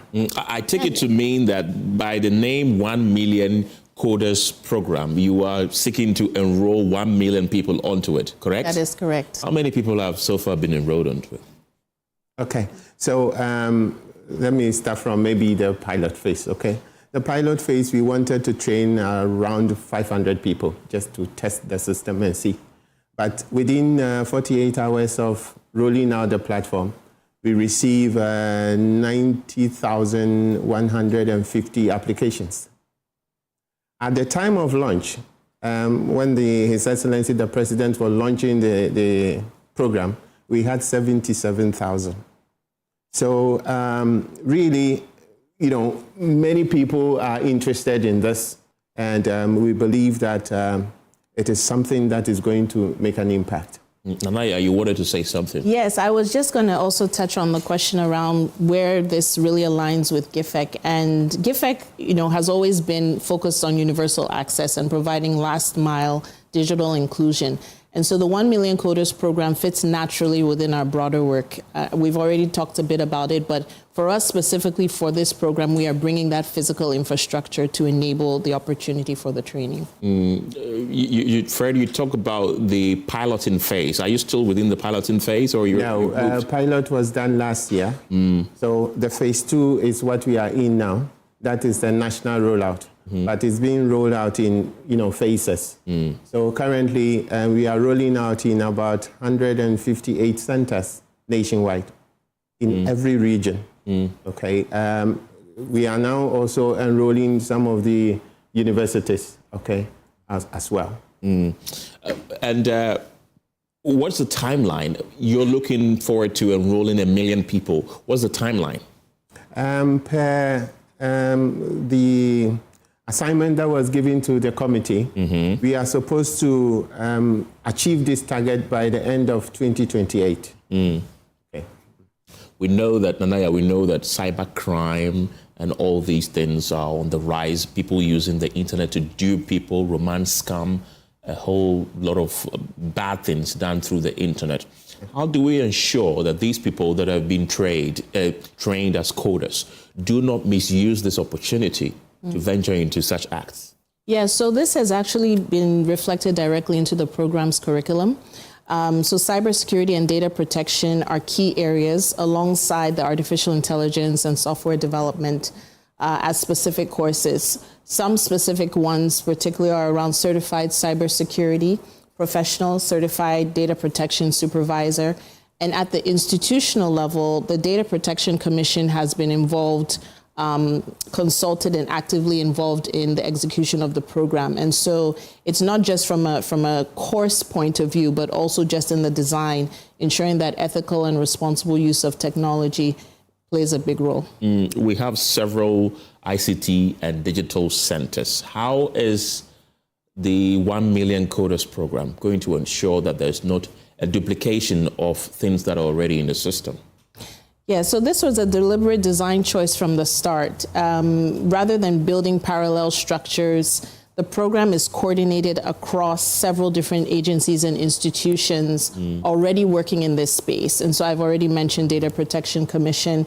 We have the Ghana Digital Centers. We have the Kofi Annan Centers, all under the leadership of the Ministry of Communication, Digital Technology and Innovations. And so on the delivery side, we are working with partner universities as well. There are a number of universities where we will also be offering this. And so I think the program has really just been designed to amplify what already exists and not to duplicate it. What will success mean, Fred? What would success mean for this program? Okay, maybe before I come to the success parameters, okay, I will also want to add to what Nana said. Just like you asked, there are a lot of initiatives out there. One thing we have seen from the implementation committee perspective is there are a lot of these people running these initiatives coming to the committee wanting to be part of this program. Okay, a typical example is there is a program that is being run called Ghana Grow Project. Okay, that is also training people to give them opportunities remotely. And we are in talks with them. They want to be part of this program so that those who will be trained, they can take them up and also provide them opportunities. Now, in terms of success, I think many people do see the 1 million as, okay, that is the target of the program, but we are looking at others as well. Apart from the training, we are also looking at trying to provide opportunities for young people to be able to get remote job, and not only getting jobs, but being able to be entrepreneurs to create businesses. And not only creating businesses, I'm looking at a situation where we've trained somebody from maybe Sanaregu, and the person look at his environment and be able to identify a problem and use the skill that he has acquired or she has acquired to be able to solve that problem. And that is the kind of things that we are doing. And we have put in place monitoring and evaluation frameworks in the governance structure to be able to monitor all these KPIs, so that at the end of the day, we will be able to, account to the Honorable Minister the work that he has given to us, Nanaya, where is funding coming from, and how is this initiative going to be sustained? So the program has been backed by 100 million Ghana cedis by the government per government allocation. It's a concrete and budgeted commitment for this. The allocation covers infrastructure, equipment, operations across the rollout. On sustainability, we recognize that the long-term success requires multi-year funding and coordination across ministries and agencies. And those mechanisms are being built into the government framework, including monitoring and evaluation, which Fred spoke about, to track and guide where additional resources are needed as well. Often when such programs come up, you see that where it is more profound will be in Accra, Kumasi, and maybe two other major cities. But you know that there's a number of other urban settlements within the country which do not have some of the infrastructure that we have here in Accra I don't know if you can run me through the numbers. Persons outside Accra, how many people outside Accra have enrolled onto this program? And within Accra, to how many people? Is it a nationwide thing, or is it just Accra concentrated, as most programs are? And so just like I did mention that this is happening in all the 16 regions, okay? And we've intentionally made sure that for every region, I think the minimum number of centers we have per region is, I think, 5. That's the minimum. We have, where is that? I think it's either OT or something like that. Okay. But apart from that, every region do have centers. But note that this 158 is not the end of it, okay? We are still in talks with other partners who are coming on board, okay? So as time goes on, these 158 that are there will be increasing. Okay. Yeah. We know that many of such digital initiatives struggle with internet accessibility and even the gadgets to work. Are those being factored into the funding? Absolutely. And that is exactly the kind of access gap for which GIFEC was initially set up to address. And so, as Fred has mentioned, in terms of the centers, the training model is designed so that participants who do not own a laptop or do not have access to reliable internet can come into one of these 158 centers across the country. Each is equipped with customized design laptops for the coding instruction, digital training. And beyond the GIFEC centers, we also have the Kofi Annan centers, the Ghana Digital Centers, universities and venues, as I've mentioned, through the districts and municipalities. So the point is that personal infrastructure should not be a barrier to participation. With you being a woman, I'm interested in asking you this question. When it comes to science and technology, you see it being dominated largely by men. Is the interest by women profound in this? Yes, I think so. I mean, on gender, for us, we, again, at the design of the program, we have made it one of our key priorities. We have gender parity that we are seeking. We have a target of 50-50 representation. And, you know, when it comes to also even persons with disabilities and additional vulnerable groups, we've partnered with the Ministry of Gender, Children and Social Protection, as well as the Ghana Federation of Disability Organizations, to ensure that we are identifying the right training locations and also ensuring the right access for these participants. So the program's overarching principle is that it is open to every Ghanaian, and the implementation committee is committed to ensuring that that really happens, and we have the full range of participants that we want to reach as well. So how long is it going to take? Is there a duration period that when somebody enrolls into this initiative, they'll have to go back? What is there a duration period? Okay, so the second phase is 3 months, okay? 3 months from now till end of July. So we have slots in all the centers where people can book for use of the centers.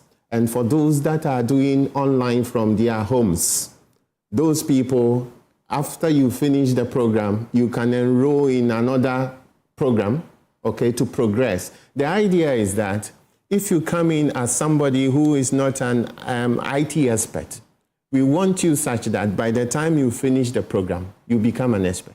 So we have different categorization of the courses. We have beginner courses, intermediate courses, advanced courses.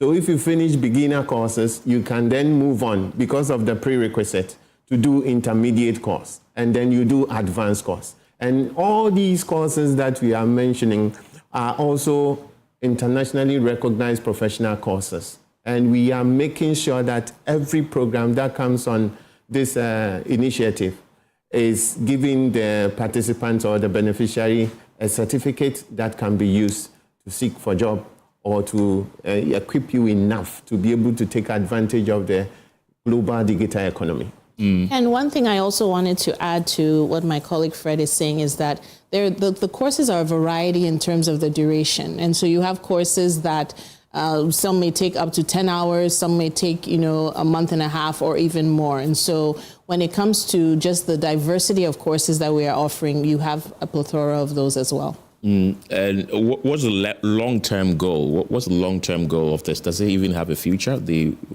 1 million coders program, does it have a future? Anaya?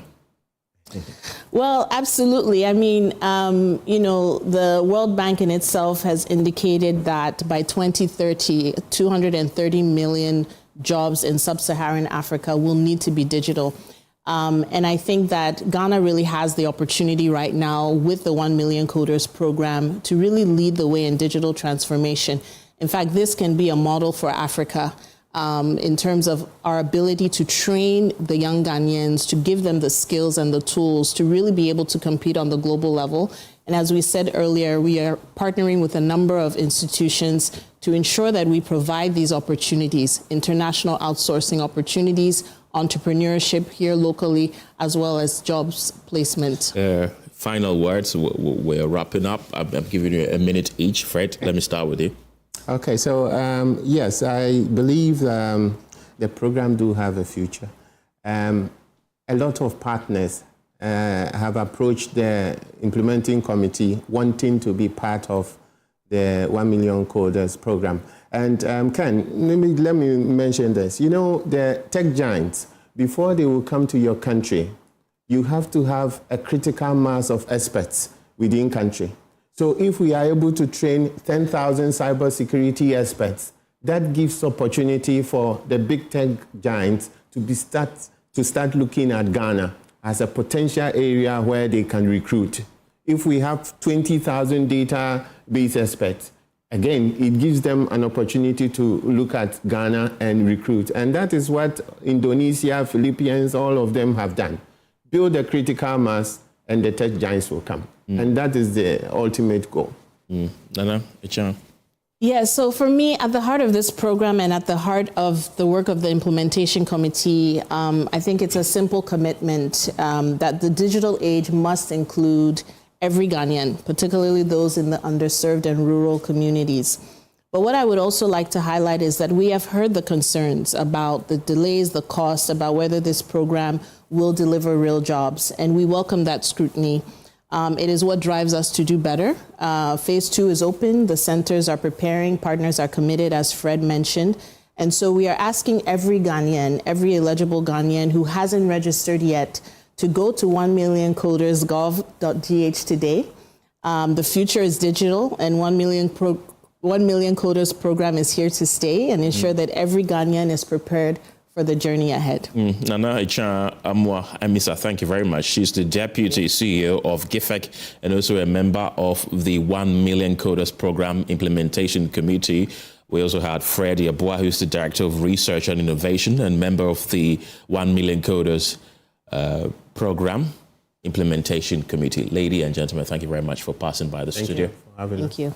Now, a new push to better understand the living standards of Ghanaians is underway as policy think tank Africa Policy Lens rolls out its Ghana Wellbeing Tracker with a focus on economic well-being and livelihoods. The initiative, designed to provide real-time data on how citizens are coping with economic pressures, was the subject of a stakeholder engagement bringing together policymakers, researchers, and civil society actors. The Parliamentary report has more.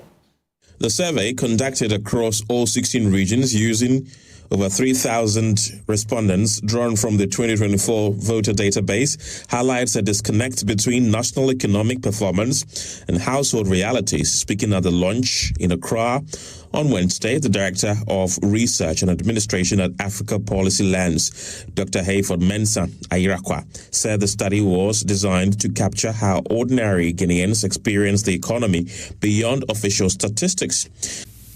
Things like this, as APL has started, government should be interested in knowing the data.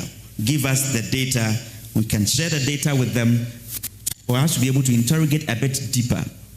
If there are still gaps, and that is why we are happy everybody is here, if there are gaps that we have to collect data on, we know that, okay, the next wave of data collection, these are equally important variables that we need to plug in. According to the report, the Ghana Wellbeing Index stands at 58.5 Here's the former managing director of BOST, Edwin Provençal. Have moved from rational agents to real human beings. This explains why today people feel economic hardships despite falling inflation. This is why the trust in institutions affects economic behavior. Meanwhile, President of Africa Policy Lens, Dr. George Domfe, noted that economic conditions influence how citizens relate to one another, stressing the importance of the well-being tracker in shaping policy responses. The findings based on the Ghana Well-Being Tracker clearly indicates that macroeconomic stabilization has not yet translated into broad-based improvements in household being.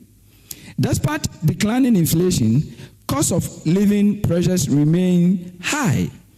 Africa Policy Lens says the tool is expected to fill critical data gaps and provide government and development partners with timely insights into how economic challenges are affecting households across the country.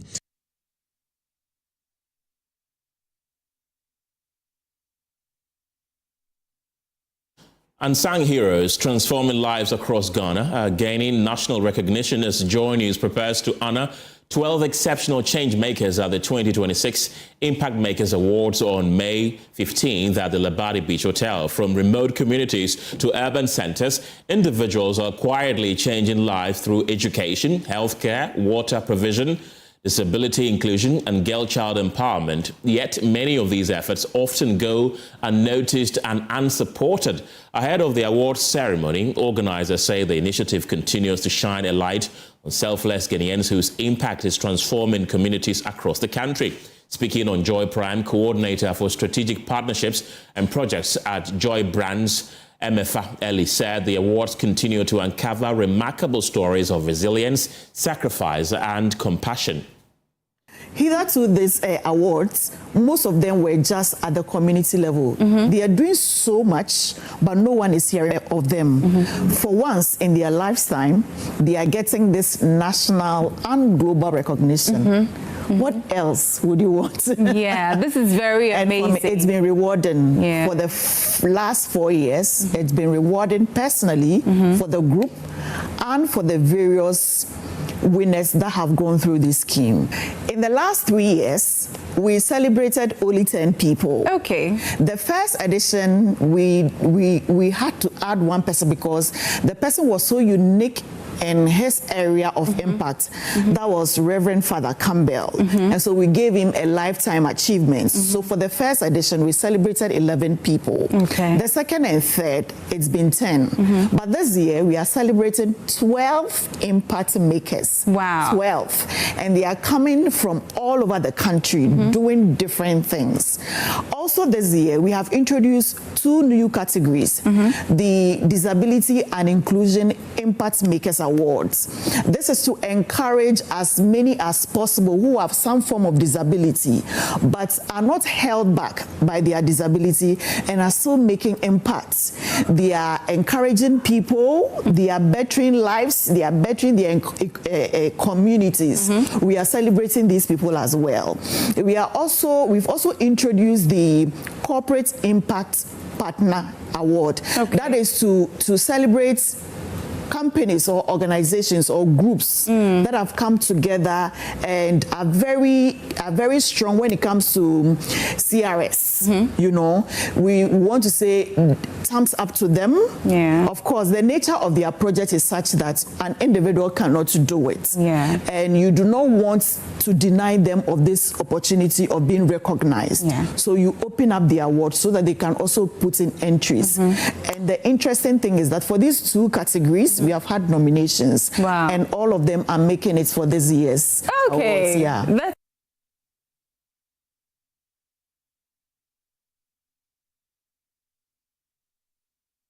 Meanwhile, one of the finalists for Impact Makers 2026 Senior Success, Gwamita, who is transforming his community through quality education and clean water initiatives, said his inspiration came from growing up in a rural community in Ghana and witnessing the struggles women and children face in accessing clean water, often relying on polluted sources that expose them to illness.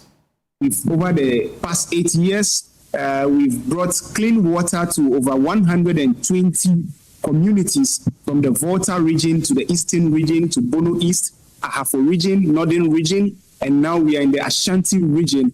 And we've also built 5 schools with all the modern facilities to aid in quality education. We've also established over 13 libraries and computer labs in public schools. My inspiration came from my upbringing.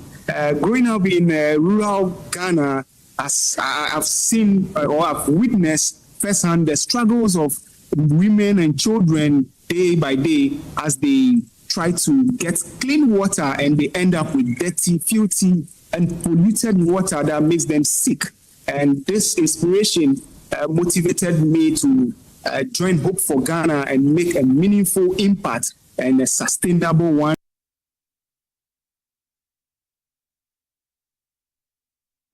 Management of the Korle-Bu Teaching Hospital says recent reports questioning the credibility of laboratory results from the hospital's central laboratory are misleading and do not reflect the true standards of the facility. This comes after the Medical Laboratory Workers Union threatened industrial action over comments made by Korle-Bu doctors claiming that laboratory results from the central laboratory are nearly 50% inaccurate.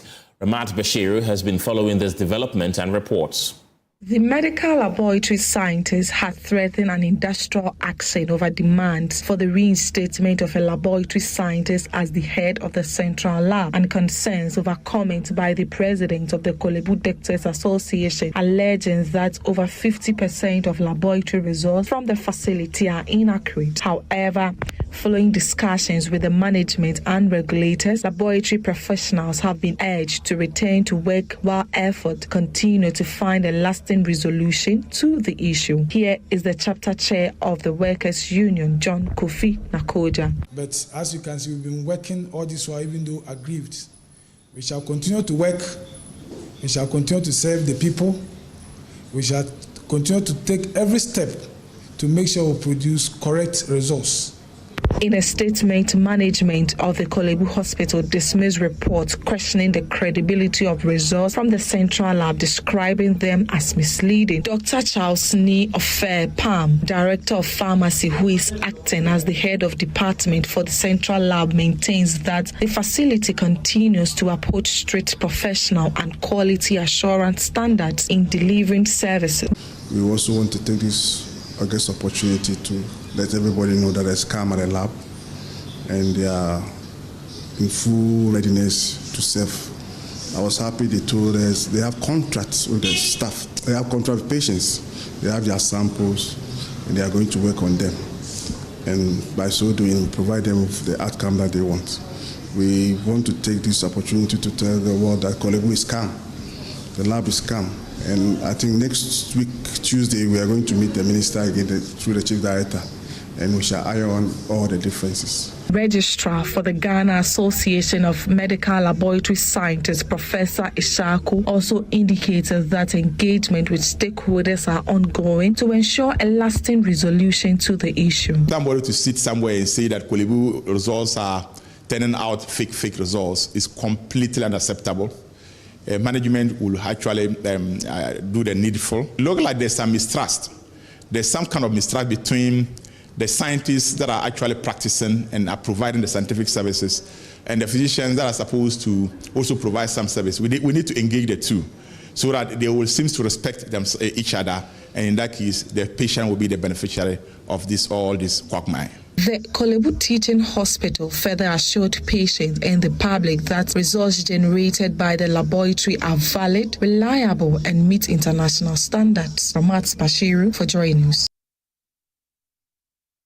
Ghana's push to close its specialist health gap has received a major boost, with the Ghana Medical Trust Fund committing over 30 million Ghana cedis to train more specialists across the country. The funding supports 3 key health institutions and is aimed at expanding training beyond major cities, deepening decentralization and strengthening capacity to deliver advanced and tertiary care, especially in underserved regions. Nancy Kumsen has more in this report. The Ghana Medical Trust Fund has disbursed the funds to the Ghana College of Physicians and Surgeons, the Ghana College of Pharmacists, and the Ghana Registered Nurses and Midwives Association to scale up specialist training. Health Policy Advisor at the fund, Dr. Norbert Kipo, says the intervention is focused on building long-term capacity in the health sector and improving access to specialist services nationwide, particularly in deprived areas. We started off with the Ghana College of Physicians and Surgeons. We gave them a support of close to 21 million Ghana cedis, and this is to support them to expand the training centers. This is important for decentralization. What usually happens is that for doctors who want to specialize, they mostly have to come to Accra, Kumasi, and maybe Tamale. The challenge is that when doctors leave their facilities and go to train, that facility is deprived of the service that that doctor would have otherwise offered. And also once they relocate, sometimes it becomes difficult to get them to return to those facilities and offer their skill to the people there. So what the Ghana College is doing is that they want to expand these training centers in places like Upper West region, Upper East region, in Hohoi, in Techiman, in Eastern region, so that people are able to train very close to them. This allows them to continue to offer support and technical service to the various facilities that they come from. The Ghana College of Physicians and Surgeons received more than 20 million cedis under the Mahama Cares initiative. Its rector, Professor Richard Adanu, says the investment will significantly expand specialist training and help the country respond to the rising burden of non-communicable diseases.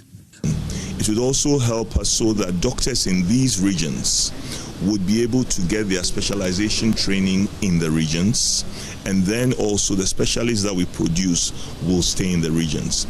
So this would expand the access to specialists and also help support the work of the Ghana Medical Trust Fund in addressing complex non-communicable diseases in the country.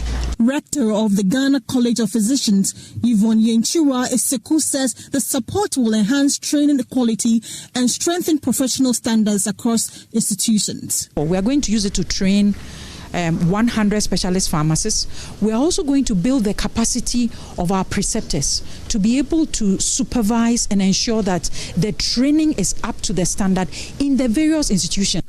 The Ghana Medical Trust Fund expects the investment to yield more specialist health professionals within the next 3 years, boosting Ghana's capacity to manage chronic diseases. For Joy News, Nancy Kumsen's report, read to you. The Consortium of Academic and Research Libraries in Ghana, Korle, is intensifying calls for government intervention to absorb the cost of assessing critical academic resources for research as member institutions struggle to gain access to data systems coded in foreign currency. Korle, a key driver of academic and research development across Ghana's universities, faces mounting financial pressure because most scholarly resources are procured from international publishers in dollars. This dependency has created a widening affordability gap, threatening the consortium's ability to deliver essential knowledge services.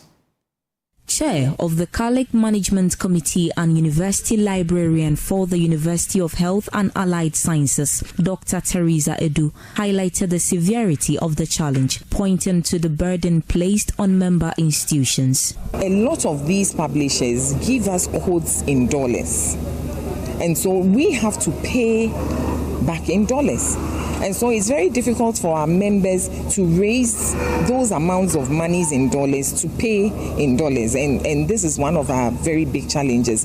I think that one of the things that probably the government can do to help us would be to take up the payment of some of these resources. The funding challenge comes at a time when the global conversations around equitable access to scholarly materials are gaining momentum. Despite the steady production of academic content worldwide, access remains limited due to paywalls and subscription costs, particularly in developing countries. These concerns formed the backdrop of the 5th Korle-Bu International Conference, held under the theme The Open Movement in Times of Urgency and Rapid Change. The conference brought together stakeholders to explore strategies for expanding access to open science, open data, and open educational resources. Dr. Addo underscored the critical link between access to information and empowerment, warning that financial barriers continue to undermine knowledge equity.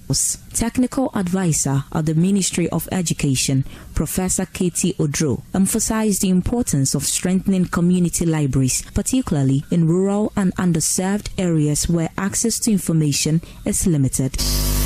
Equipping these libraries with digital infrastructure, training, and open educational resources is not an investment in buildings or books. It is an investment in people. Community libraries can bridge the knowledge divide by providing equitable access to open knowledge, supporting lifelong learning, and empowering individuals to participate in the digital economy. These serve as local hubs for information, digital literacy, and civic engagement. He added that well-resourced libraries can help bridge the knowledge divide by expanding access to information, promoting lifelong learning, and enabling participation in the digital economy. Reporting for Joy News, Josephine Sego, Kumasi. Rising temperatures are turning nights into a struggle for many families across Ghana. In overheated rooms and communities battling water shortages, some residents say the extreme heat is now affecting sleep, comfort, and even intimacy. Researchers warn climate change is increasingly disrupting homes in ways many people rarely speak about. Emmanuel Jivenu has more in today's Climate Evidence.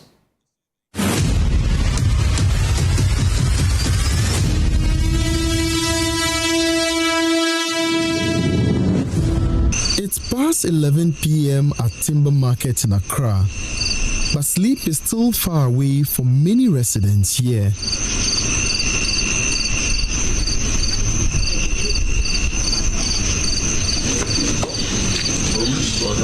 Stella Atotanga has just returned from taking her third bath of the night.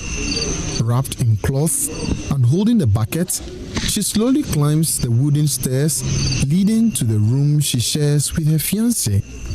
Inside, the heat waits for her again.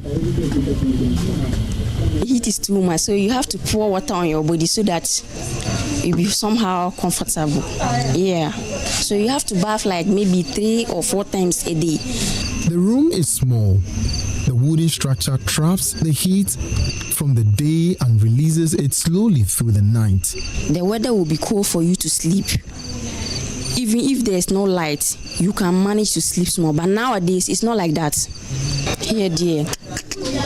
Especially when the light is off. Ajay. Stella enters briefly, then comes out again. She cannot stay inside for long. So she sits at the foot of the stairs, hoping the night's breeze will help. For Stella, the heat is no longer just uncomfortable. It is beginning to affect her relationship. Oh, me in particular, when there's heat, I will not allow my man to come close to me to do something like sex or something. No, because me like this, my body, I don't like heat. So if the weather is heat, then you are coming to me. I'll not give you a chance. Yeah, that's the truth. Oh, you not feel okay, but I can't because of the weather. But when the weather is cool, oh, yeah.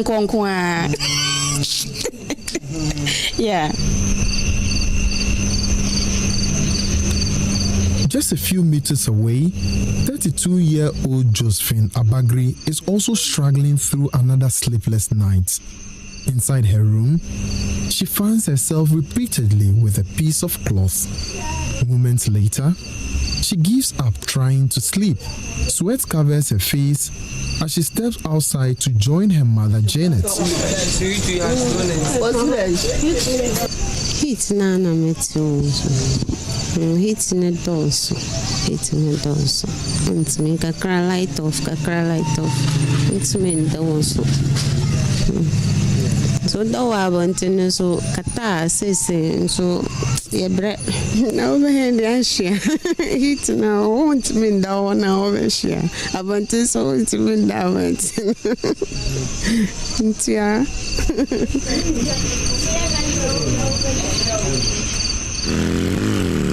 Hundreds of kilometers away in Bromo, in the northern region, another climate struggle is unfolding. The dam in the community is almost dry under prolonged extreme heat and declining rainfall.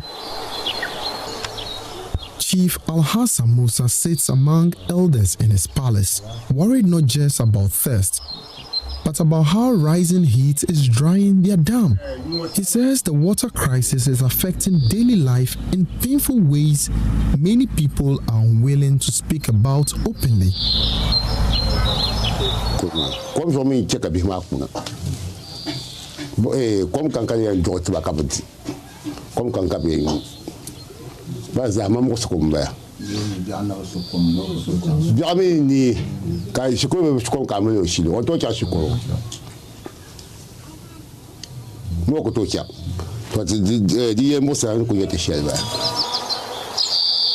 Researchers at the University of Ghana say these experiences are becoming more common as temperature rises. Professor Ebenezer Amankwa is a senior lecturer at the Geography Department of the University of Ghana. In two of the communities that we worked in, men complained that in the night they were not able to have affair with or have intimacy with their spouses. Several reasons, but maybe two main ones. One was the fact that, extreme heat also comes with water scarcity. So if they're not getting enough water because of the drought conditions, then it becomes difficult for them to get water. Most of these communities they are Muslim dominated, and they will need water to do a lot of things after intimacy and even before. And so that was one main thing that came up. So that is how climate, in a long way, in terms of the different directional implications, can come and affect intimacy. The research conducted in Accra and Tamale examined how housing conditions and rising temperatures affect daily life. People referring to instances where in the night their kids are not able to sleep, and if the kids are not able to sleep, it means the mothers are not able to sleep as well, because they have to stay awake and keep them cool using warm towels and all of that. And so that also affects the time that would have been used for intimacy. Sensors installed in homes show that cement buildings with metal roofing trap more heat than traditional mud houses with thatched roofs. To be able to improve our thermal comfort, right? So if you have mud and touch available, and you can add some touch of technology to sort of get the cooling effect and also maintain the aesthetic appeal, why not? Let's go for it.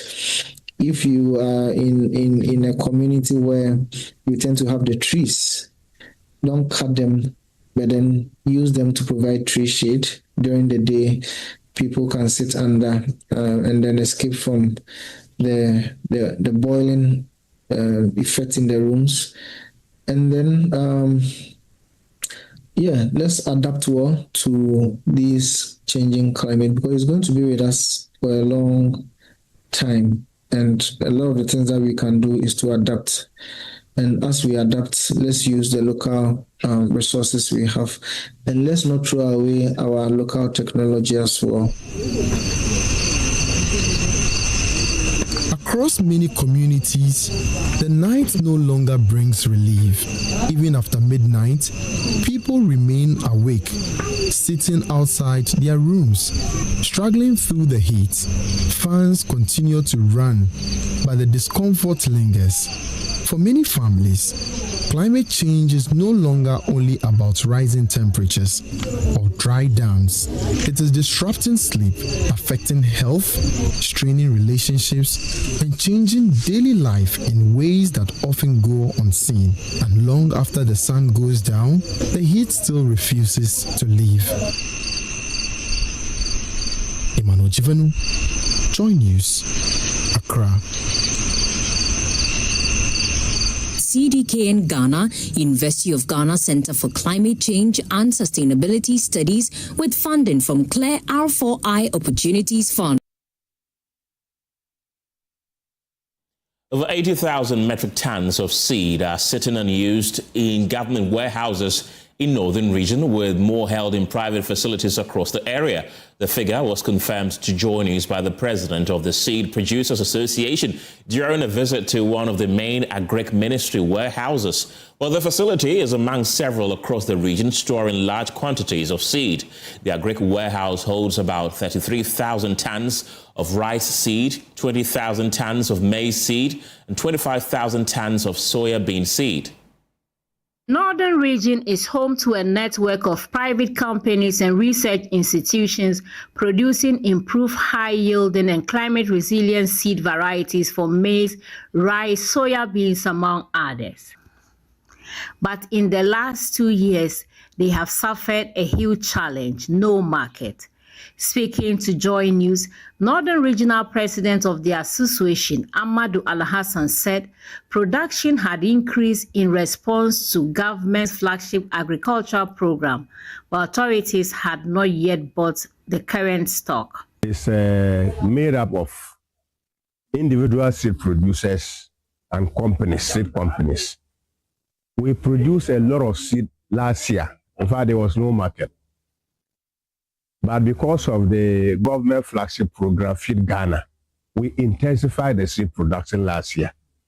And we have a lot of seed here. We have rice, we have soybean, we have maize, we have granite and cowpea. Another producer, Abukari Abdullahi, said previous government has subsidized seed purchase for farmers. He added that the new government is yet to purchase since it took over. As we speak, we are in May. In fact, we have started receiving rain. Farmers are ready to go to the field. Our seeds are still stocked here. Nobody is coming for them. Farmers sometimes complain of the prices of our seeds, but previously we used to have government subsidy. Government come and subsidize our seed, make it affordable to farmers. That is what we're expecting government to do this year, but we are yet to get the information as to whether the seed will be subsidized for the farmers. The delay is not only affecting farmers. Women who clean and process the grain say they risk losing their livelihood if farmers are unable to plant this year.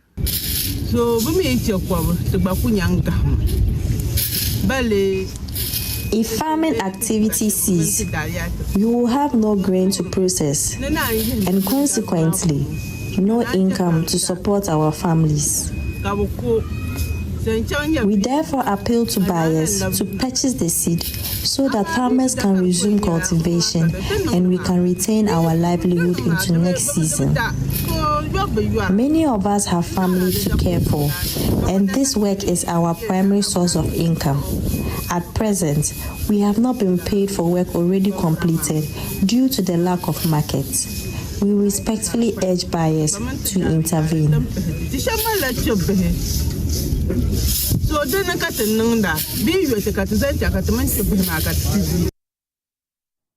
She quit school after junior high and pursued a dream to sew. Her love for developing that talent and her admiration. Through that, she acquired another talent to MC at functions. In between, she married and had children whom she dearly loves. She shares her motherhood story in our series, My Mom, My World, Patience Quay.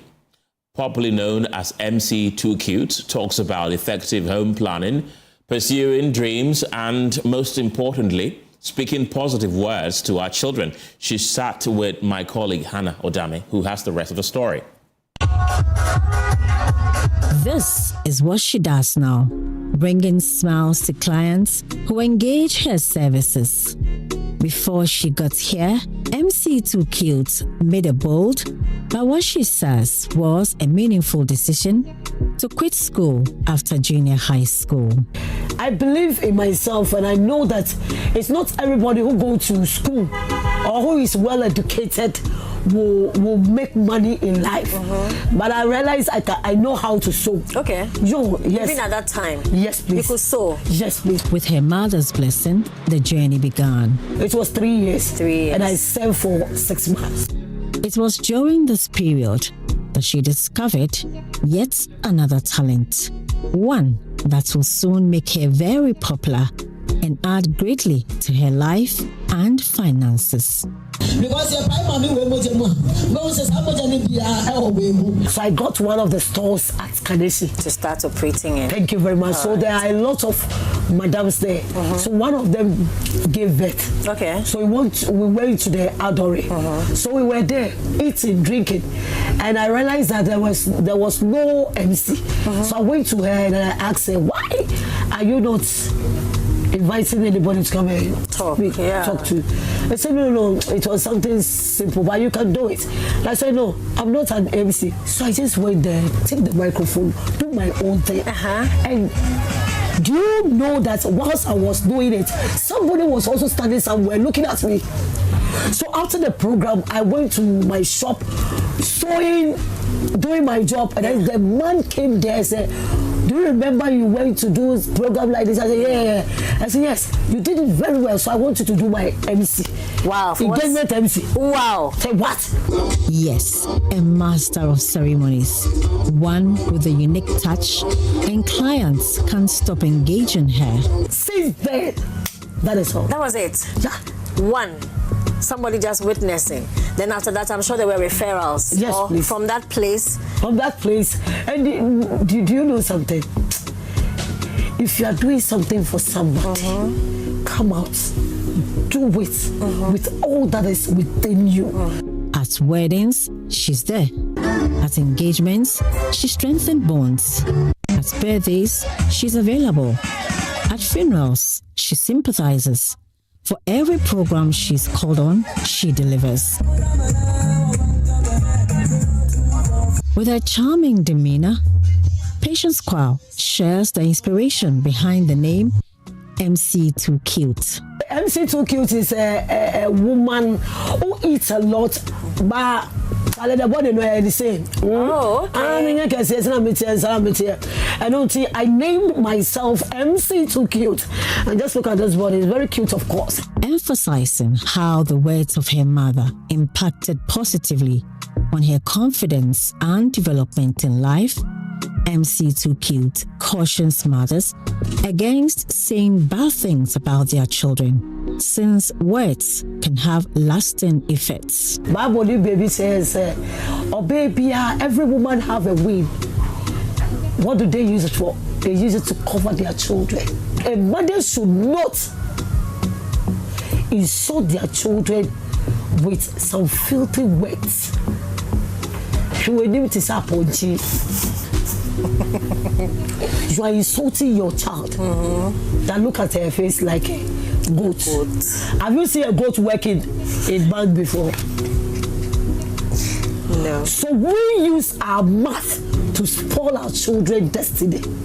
And what your mother say, they catch all the parents. Please, if your child offends you, that does not give you the room to use some words. You tell your child that you will suffer. So she's suffering. Now you are old. Who is going to buy you something to eat? Lawyer. She didn't live to say Dr. Use good words for your children. Her daughter, Karina Nakwo-Kwao, who often attends events with her, confirms the positive impact her mother has had on her and her siblings. I and my siblings are wishing my mommy a happy Mother's Day, and then we are praying for long life, prosperity, and good health for her. MC2 Cute is not only nurturing her children, she also teaches other younger ladies to sew.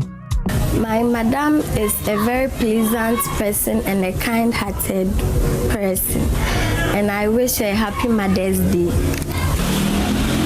My madam is very kind, patient, and she teaches us well. We wish her happy Mother's Day. My madam is a very good, and she's like a mother to us, and I love her very much. This dress she's just working on is for a special function that she will be attending an MC this weekend. After work all day, MC2 Cute doesn't go home. She heads to the park near her tailoring shop to share God's word. Patience Kwao, popularly known as MC2 Cute, wears many hats. She's a wife, a mother, tailor, chorister, MC, and evangelist. From her home to her workplace and beyond, she spreads God's love. For Joy News, I am Hannah Odami. And if you're still thinking of what to do for your mother, your superstation Joy 99.7 FM is making that possible with a trip to Crown Forest on the 9th of May for our Mother's Day Out. All you need to do is to call Lois on 059 1709 309 to secure your spot. Just so you know, a bus will transport guests to and from the venue. So please do not miss that. Well, let's take you to Western Europe now, because Europe is taking another look at its relationship with Washington after President Donald Trump confirmed the United States will pull thousands of troops out of Germany. That decision has sparked fresh discussion across European capitals about what the U.S. role will look like going forward and how responsibilities are shared within NATO. In Berlin, officials are striking a steady note even as the broader transatlantic partnership continues to adjust to changing priorities in Washington. For more on this, let's cross over to Thomas Powell, who is our correspondent with our partners DW in Berlin. For more, Thomas, how is Germany reacting to the prospect of deeper U.S. troop cuts?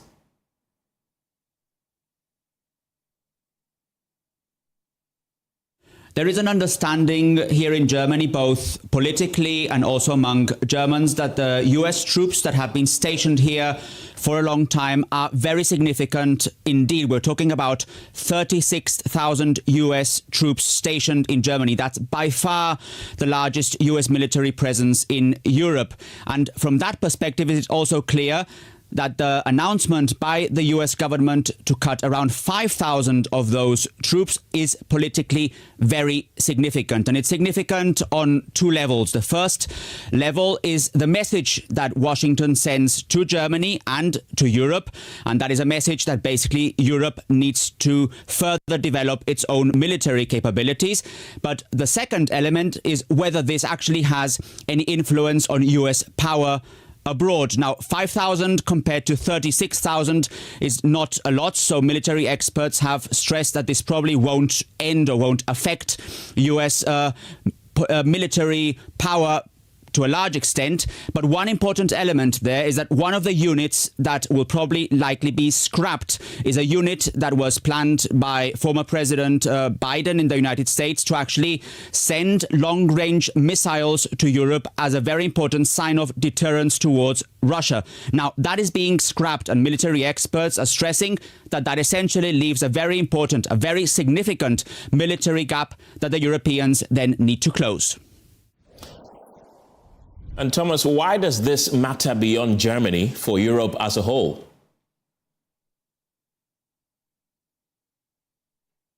So it definitely matters beyond Germany, because the question here is also what impact that will have on NATO.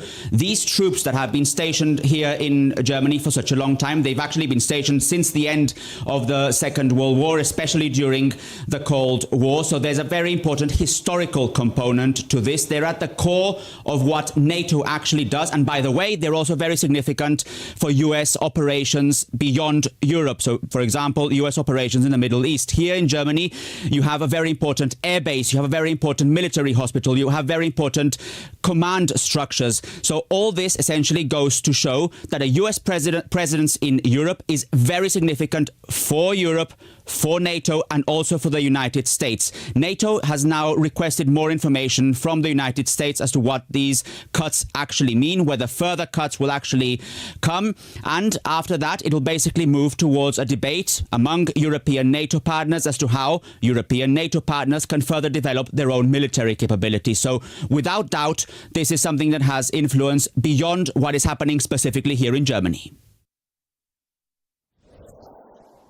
And what does this mean for Europe's relationship with Washington going forward? A very significant and very controversial moment for Germany and the US, and more broadly also for Europe and the US.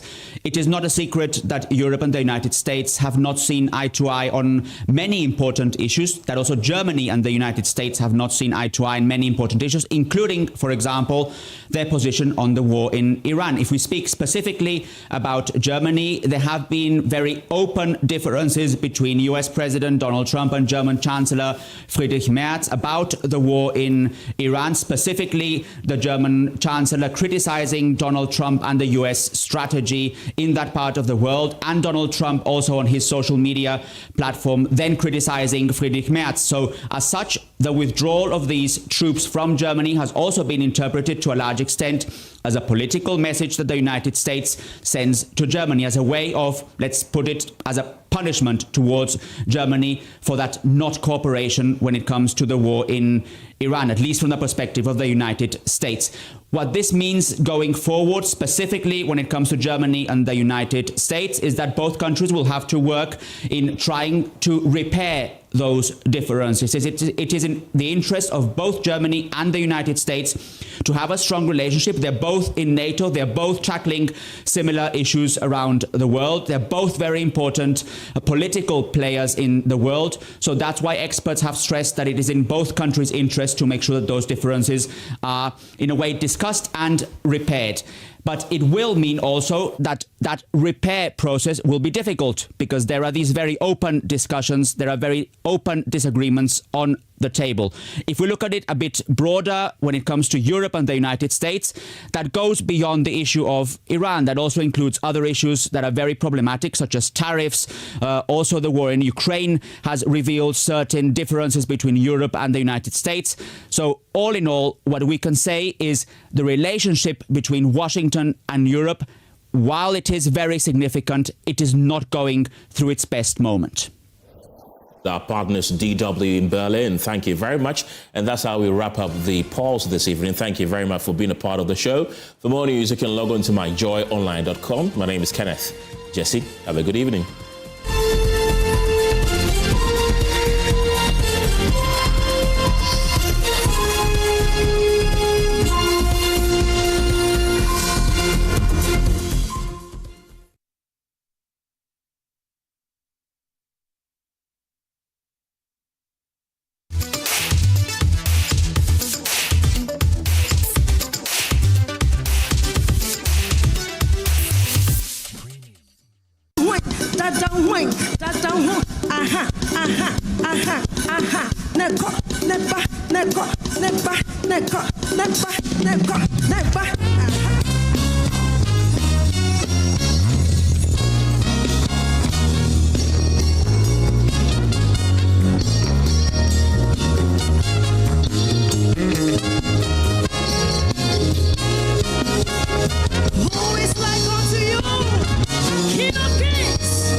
I could